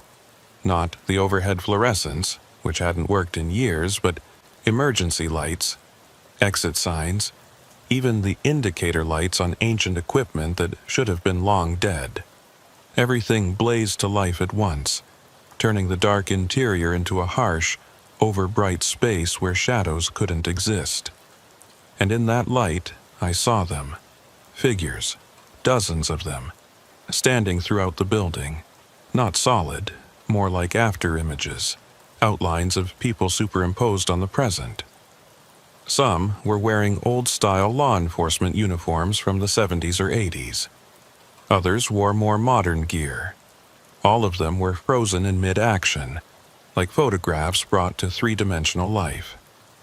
I recognized some of them from my research. Marcus Cole, standing near the door, one hand reaching for his service weapon. Sarah Martinez, crouched behind an overturned desk. Tom Blackwell, clutching his chest. James Rivera, raising his hands in a gesture of surrender or peace. All of them caught in their final moments. All of them replaying their deaths on an endless loop. And they were all looking at me, not through me, not past me, directly at me, with eyes that recognized me, with expressions that pleaded for something I didn't understand. Help. The word didn't come from the radio. It came from all of them at once, a chorus of voices speaking in perfect unison. Help us. Break the loop. End the transmission. Let us rest. I backed away, my hand on my service weapon even though I knew it would be useless against whatever these things were. I don't know how. I don't understand what's happening here. The radio, they said. Destroy the radio. Break the cycle. Free us. I looked at the radio base station. It was still broadcasting that fragmenting transmission, still scrolling through frequencies impossibly fast. The sound had become a cacophony. Voices overlapping, words blending, all of it building toward some kind of crescendo. I could destroy it, shoot it, smash it, tear it apart. That's what the warning in the logbook had said. You need to destroy the radio. But something held me back. Because destroying the radio wouldn't just end the transmissions. It would end whatever connection these officers had to the living world. It would cut them off completely, trap them forever in their loops with no way to call for help, no way to make contact. If I destroy it, I said, what happens to you? The figures flickered. We don't know. Maybe we rest. Maybe we fade. Maybe we just stop. But anything is better than this. Anything is better than dying forever, moment after moment, never moving forward, never moving back, just stuck. I walked toward the radio. The figures parted to let me pass. I could feel them as I moved through the building, not physically, but emotionally. Their desperation, their exhaustion, their desperate hope that I would free them. I reached the radio and put my hand on it. It was ice cold, despite having run continuously for who knows how long. The display had locked onto a single frequency now, Channel 3, our primary channel, and the transmission had clarified. But it wasn't Marcus Cole's voice anymore. It was mine. Unit 18, requesting immediate backup at the old Sanderson checkpoint. Multiple suspects armed and dangerous. Repeat, Unit 18 requesting immediate backup. My voice, my words, my call for help from a moment that hadn't happened yet. No, I whispered. No, this is wrong. I'm not trapped. I'm not in a loop. Not yet, the chorus answered. But you will be. If you don't break the cycle now, you'll become part of it. You'll join us. Your voice will be added to the transmission. You'll call for help forever, and no one will come. I looked around at the figures. At Marcus Cole and Sarah Martinez and all the others who died here or died somewhere else but somehow ended up connected to this place, to this moment, to this endless calling. When? I asked. When does it happen to me? When do I become like you? The figures flickered again, and for a moment, I could see through them to what lay beneath. Not empty building, but overlapping scenes.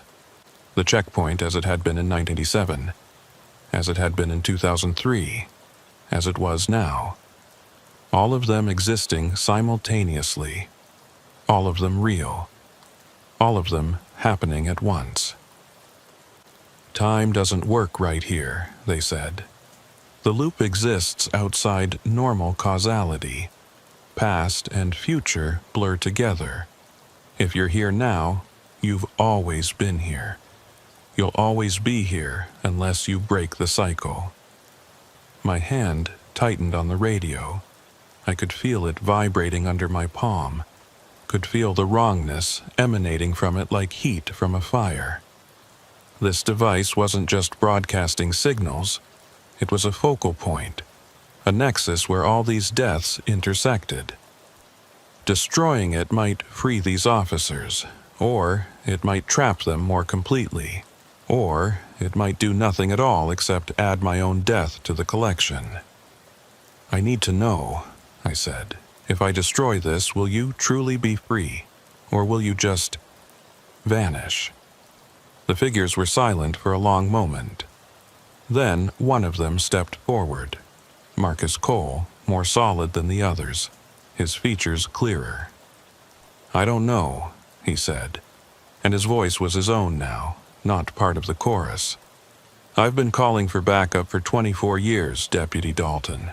24 years of dying in this building, over and over, feeling the bullets hit, falling to the ground, bleeding out while I wait for help that never comes. I've lost count of how many times I've lived my last moments. He gestured to the other figures. We all have. Some of us have been here longer than me. Some are newer. But we're all stuck in the same place, broadcasting on the same frequency, calling for help from a world that can't hear us anymore. Why me? I asked. Why can I hear you when no one else can? Because you listened. Most people hear the transmission and dismiss it as interference, or they investigate once and never come back. But you came back. You wanted to understand, and that opened a connection, made you part of the loop. So, if I destroy the radio, I condemn myself. If I don't, I condemn all of you to keep suffering. Marcus shook his head. No, if you destroy the radio, you might save yourself, might break the connection before it's too late.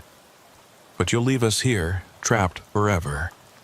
And the next person who comes, the next officer who hears the transmission and wants to help, they'll face the same choice you're facing now. Then what do I do?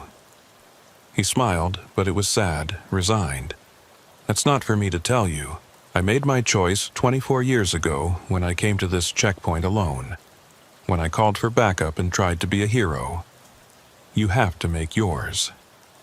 The lights in the building began to flicker. The figures started to fade. And my radio, my handheld unit clipped to my belt, began broadcasting. Unit 18 requesting immediate backup at the old Sanderson checkpoint. Multiple suspects armed and dangerous. Repeat, Unit 18 requesting immediate backup. My voice, my call for help, already broadcasting, already trapped in the loop even though I was still standing here, still alive, still real. The transmission repeated, and with each repetition, I felt something pulling at me. Like invisible hooks in my chest, tugging me toward that base station radio, toward the nexus of all these deaths. I had seconds to decide. Destroy the radio or become part of it. Save myself or try to save the others. I made my choice. I drew my service weapon and fired 6 rounds into the radio base station. The shots were deafening in the enclosed space.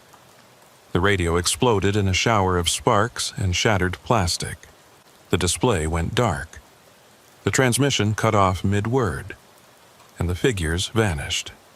Not gradually, not fading away, just gone, like someone had flipped a switch.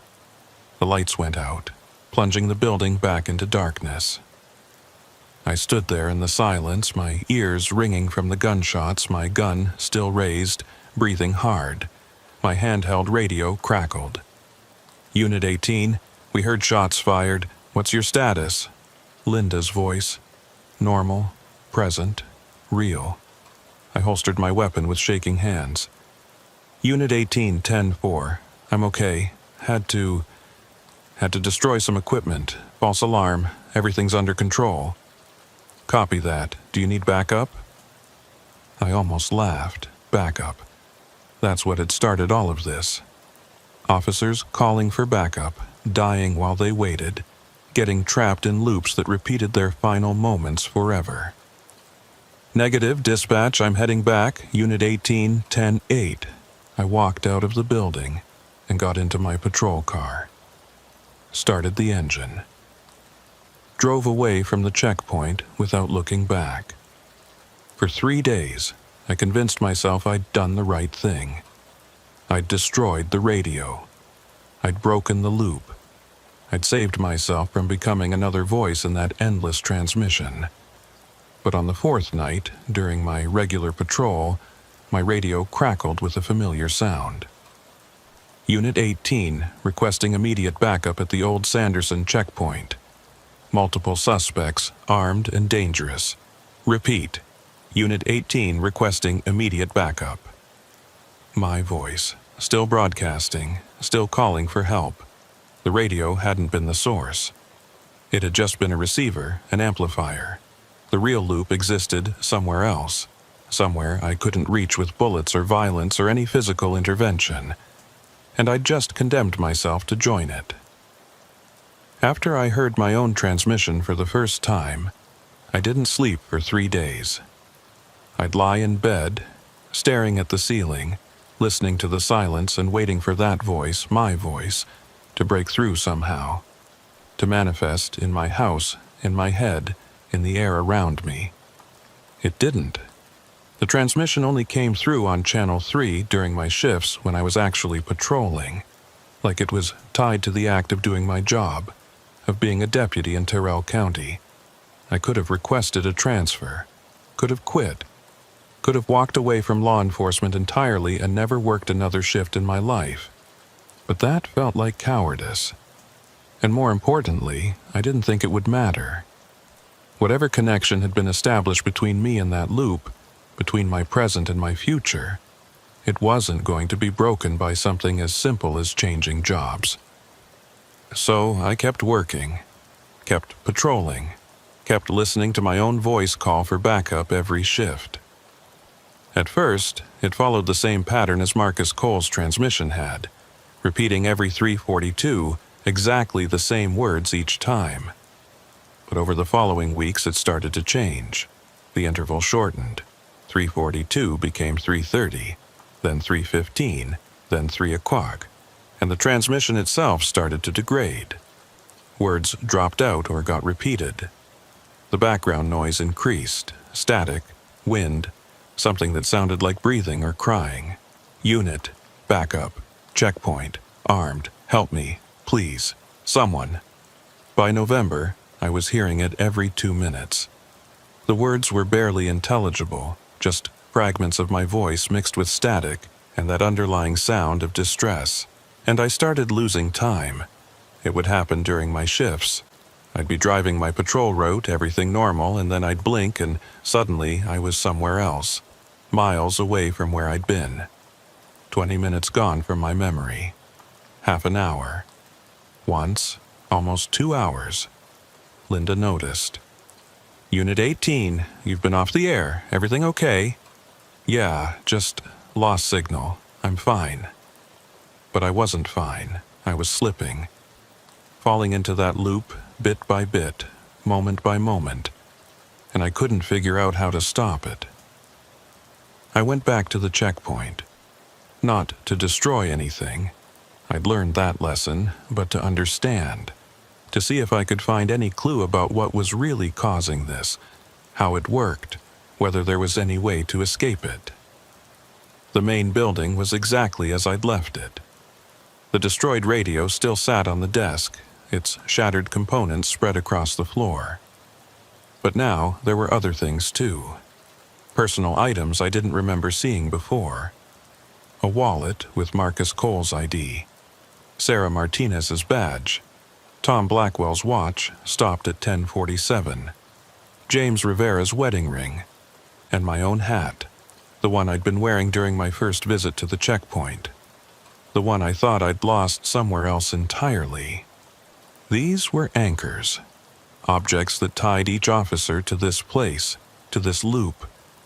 Physical reminders of the moments we'd been here, the choices we'd made, the transmissions we'd become part of. I picked up my hat and turned it over in my hands.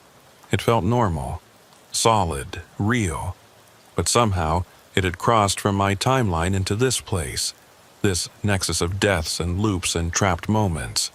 How long before the rest of me followed? I left the checkpoint and drove aimlessly through my patrol sector, trying to think, trying to find some pattern or logic that would help me understand what I was dealing with. That's when I saw her. A woman standing on the side of Highway 349, about 40 miles from the checkpoint. She was wearing a dress that looked like it was from the 1970s, her hair styled in an outdated fashion. She was waving at me, flagging me down. I pulled over. Standard procedure. If someone's in distress on a rural highway, you stop and help. I got out of my cruiser. "Ma'am, are you okay? Do you need assistance?" She looked at me with eyes that were wrong somehow. Too bright. Too aware. Like she could see through me to something beneath. "You're one of them," she said. "One of the officers from the checkpoint. Ma'am, I need you to..." I was like you once, tried to help, listened to the transmissions, wanted to understand. She stepped closer. My husband was a deputy in Terrell County, died in 1979 at that checkpoint. I heard him calling for help on the radio for years afterward. Decades. I thought I was going insane. "Ma'am, I don't..." Then one day, I realized the truth. The transmissions aren't calls for help. They're echoes. Resonances. The checkpoint is built on a thin place where reality is weak, and when someone dies there, or gets too close to understanding what it really is, they become part of the resonance. They echo forever. I stared at her. "How do you know this?" "Because I've been studying it for 43 years. I've talked to families of every officer who died in connection with that place. I've researched the land, the history, what was there before the checkpoint was built, and I've learned that some places are like wounds in the world, places where the barrier between what is and what was and what will be gets damaged. What do I do? How do I stop it?" She smiled sadly. "You don't. Once you're part of the resonance, you're part of it forever. But you have a choice about what kind of echo you become. You can fight it, try to break free, and in the process make the resonance stronger. Add your desperate struggle to the chorus of voices calling for help. Or you can accept it. Stop resisting. Let yourself slip into the loop completely. And in that acceptance, maybe find some kind of peace. That's not a choice. That's surrender. Is it, or is it just recognizing that some battles can't be won?" She turned and started walking away down the highway, into the darkness beyond my headlights. "You'll figure it out, Deputy Dalton, one way or another. Everyone who gets caught in the resonance eventually does." I got back in my cruiser and sat there, trying to process what she'd said. Was she real? Or was she another echo, another manifestation of the checkpoint's wrongness? My radio crackled. "Unit. Help. Trapped. Can't. Someone please." My voice fragmenting further. Barely recognizable now. And the interval had shortened to 90 seconds. I checked my watch. 2:47 a.m. But the clock on my dashboard showed 11:15 p.m. 3.5 hours of discrepancy. Time was breaking down around me, fragmenting the same way my transmission was fragmenting. I drove back toward town, but the roads weren't right. Turns I knew by heart led to unfamiliar places. Highway markers showed numbers that didn't exist, and my GPS couldn't get a signal, the screen showing only static and error messages. I was lost in my own patrol sector. In a county I'd worked for 19 years. Lost because reality itself was coming apart at the seams. Finally, after what felt like hours but might have been minutes, I found myself back at the checkpoint. I didn't remember driving there, didn't remember making the decision to return. But here I was, parked in front of the main building again, the ruins illuminated by my headlights. I got out and walked inside. The personal items were still there, the badges, the watches, the rings. But now there was more.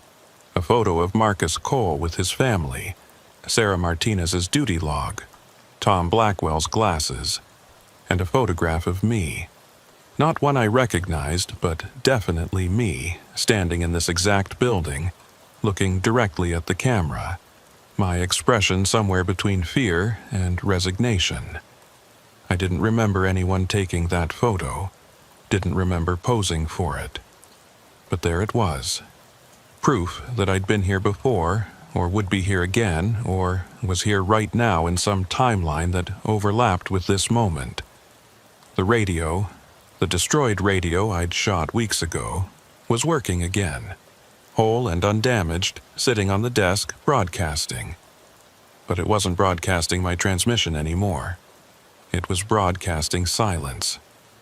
Not empty airwaves, not static, but a specific heavy silence, the kind of silence that exists in the moment after a death, after the last breath, after the final heartbeat, the silence of ending. I walked over to the radio and put my hand on it.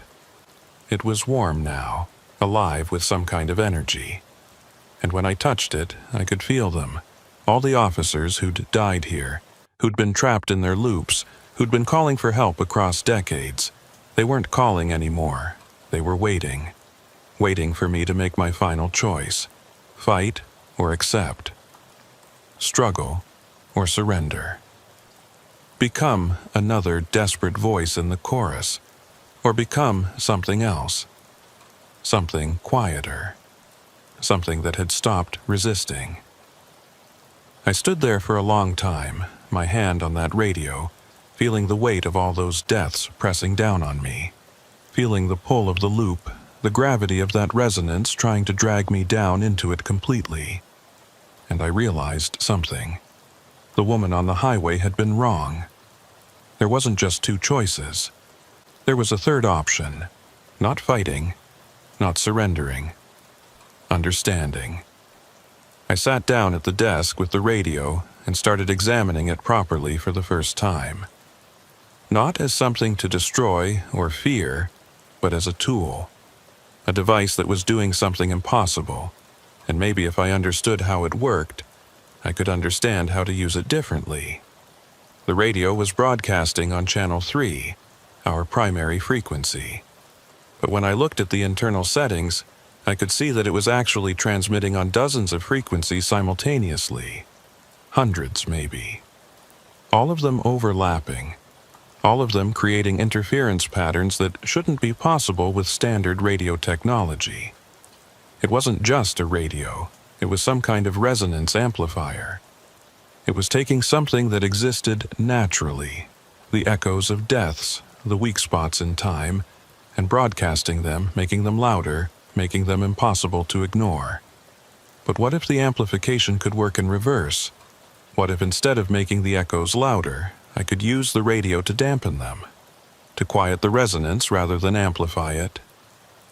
I started adjusting the settings, not randomly but carefully, watching how each change affected the broadcast, the frequency range, the power output, the modulation. As I worked, I became aware of presences in the room. The figures were back, Marcus Cole, Sarah Martinez, all the others. But they weren't as clear as before. They were fading, becoming more transparent with each adjustment I made to the radio. "What are you doing?" Marcus asked. His voice was distant, like he was speaking from very far away. "I'm not sure," I admitted. "I'm trying to find the frequency where the loop breaks, where the resonance stops amplifying and starts canceling itself out. That's not how it works. The loop is fundamental. It's built into the nature of this place. Maybe. But every resonance has a frequency where it dampens, where the waves interfere destructively instead of constructively. If I can find that frequency..." I continued adjusting. The figures grew fainter, and my own transmission, the one that had been repeating every 90 seconds, started to change. "Unit 18, backup, checkpoint." The words were coming less frequently now. 2 minutes between transmissions, then 3, then 5. "You're not destroying us," Sarah said. What are you doing?" "I'm lowering the volume," I said, "making it so the echoes are still there but quieter. So they don't trap people, so they don't pull in new officers and add them to the loop. Will we still exist?" "I think so. But you won't be calling for help anymore. You'll just be memories. Whispers. The kind of thing people might hear in the wind or in the static, but not something that traps them." The figures looked at each other. I couldn't read their expressions anymore. They were too faded, too far from reality. But I sensed something like relief. "That's acceptable," Marcus said finally. "Better than ending. Better than continuing to scream forever." I kept adjusting. Found the frequency where the transmission dropped to once every 30 minutes, then once an hour, then once a day. And finally, I found the frequency where it stopped entirely. The radio went silent. The figures vanished. And the weight that had been pressing down on the checkpoint, the wrongness that had permeated this place, lifted like morning fog burning off in sunlight. I sat back and looked at the radio. It was still on, still broadcasting. But it was broadcasting on a frequency that human ears couldn't hear, that standard radio equipment couldn't detect. The resonance was still there, but it was subsonic now, below the threshold where it could trap people. My watch and the dashboard clock showed the same time now. 4:23 a.m. Time had synchronized. The fracture had healed, or at least reduced to the point where it was no longer noticeable. I stood up and walked out of the building. The desert looked normal. The silence was the regular silence of the night, not that oppressive wrongness I'd felt before.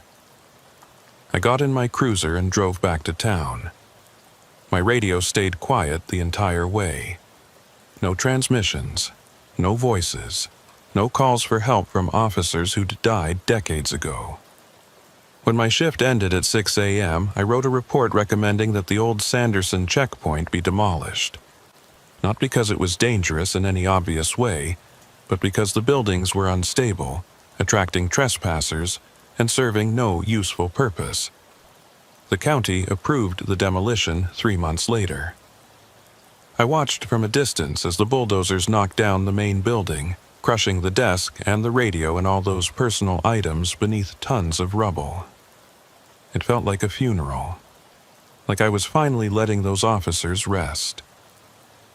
For a few weeks after the demolition, I still heard transmissions occasionally. Brief, fragmentary things, a word here, a phrase there. But they grew less frequent, quieter, until finally they stopped altogether. The checkpoint was gone. The loop was broken. And I was free, but I wasn't the same deputy who'd first heard Marcus Cole's voice calling for backup on a September night. I couldn't be. I'd seen too much, understood too much about the way reality could break and fold and create traps for the unwary. I started keeping a log. Not officially, just a personal document where I recorded strange calls, unexplained transmissions, anytime the radio did something that didn't quite make sense. Because I knew now that the checkpoint hadn't been unique. It had just been one weak spot among many, one place where the barriers were thin and echoes could get trapped. There would be others. In December 2021, I heard a transmission from a deputy who'd been killed in a traffic accident in 2008. His voice, calling in a vehicle pursuit that had ended in his death. The transmission repeated 3 times over a 2-hour period, then stopped. I traced it to an intersection where he'd crashed. Went there at the same time of night when I'd heard the transmission. Found nothing unusual, but I stood there for a while anyway, acknowledging his death, his service, his sacrifice, and I never heard that transmission again. In January 2022, a new officer joined our department. Young, eager, fresh out of the academy. On his second shift, he came to me with a confused expression.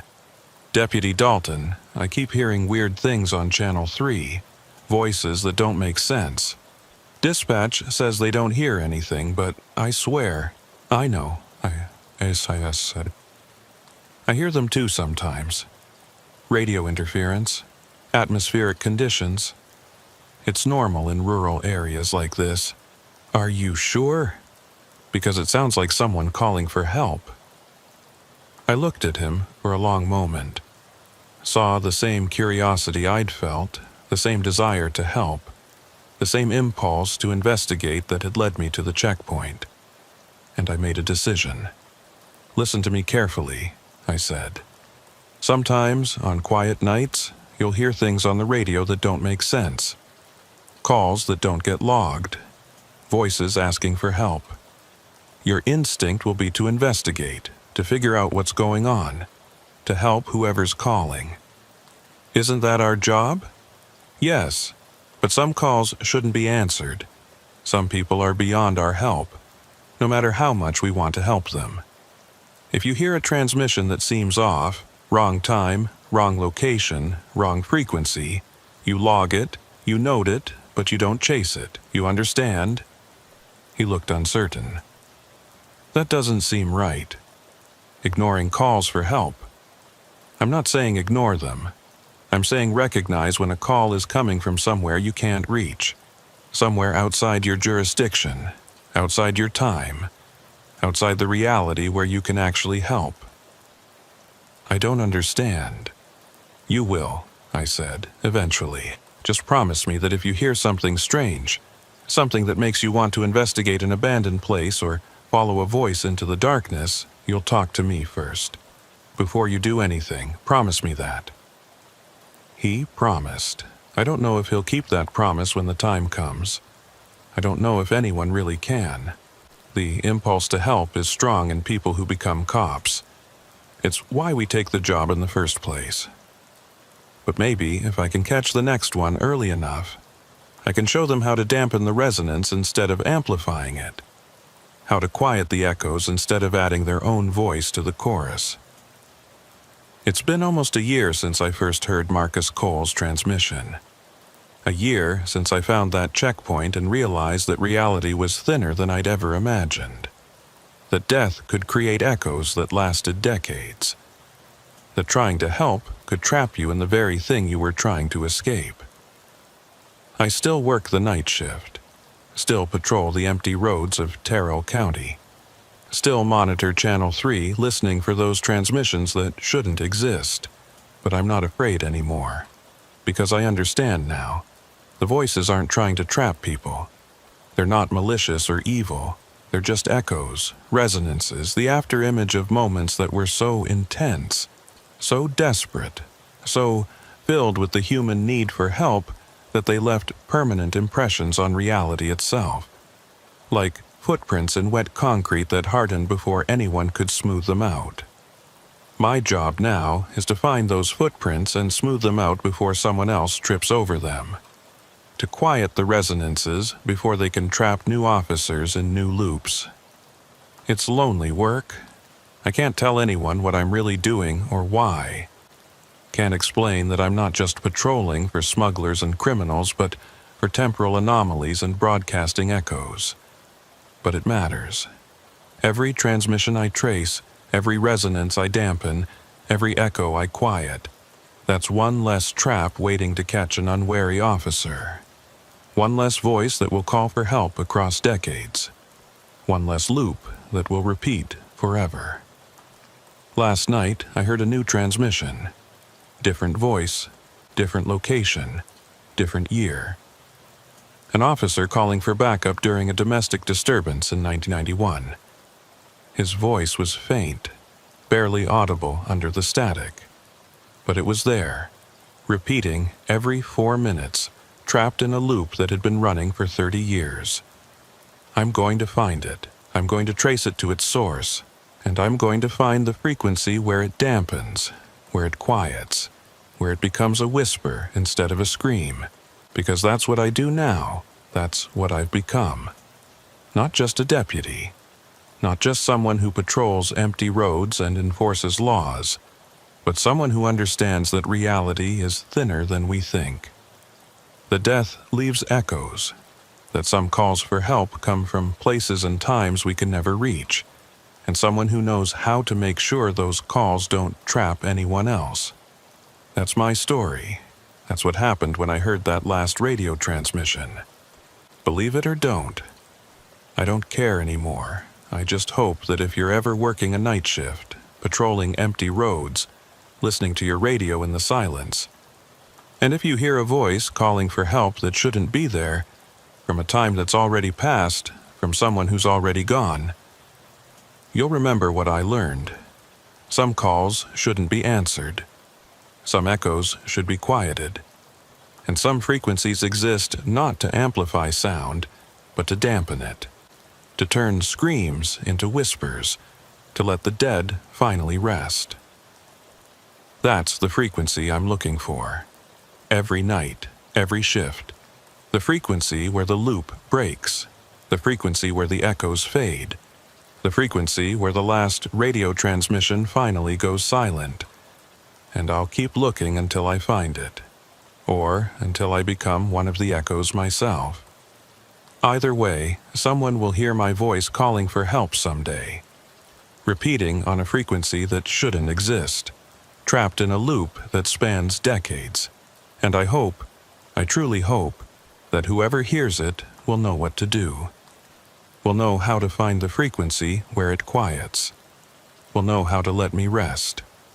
Until then, I'll keep working, keep listening, keep dampening the resonances one by one. Because out here, in the darkness between radio signals, in the silence between transmissions, in the empty spaces of the night, that's where the echoes live. That's where the dead keep calling. That's where reality is thinnest and the barriers are weakest and the past bleeds through into the present. And someone has to stand guard, someone has to listen, someone has to know how to make the voices stop. That someone is me.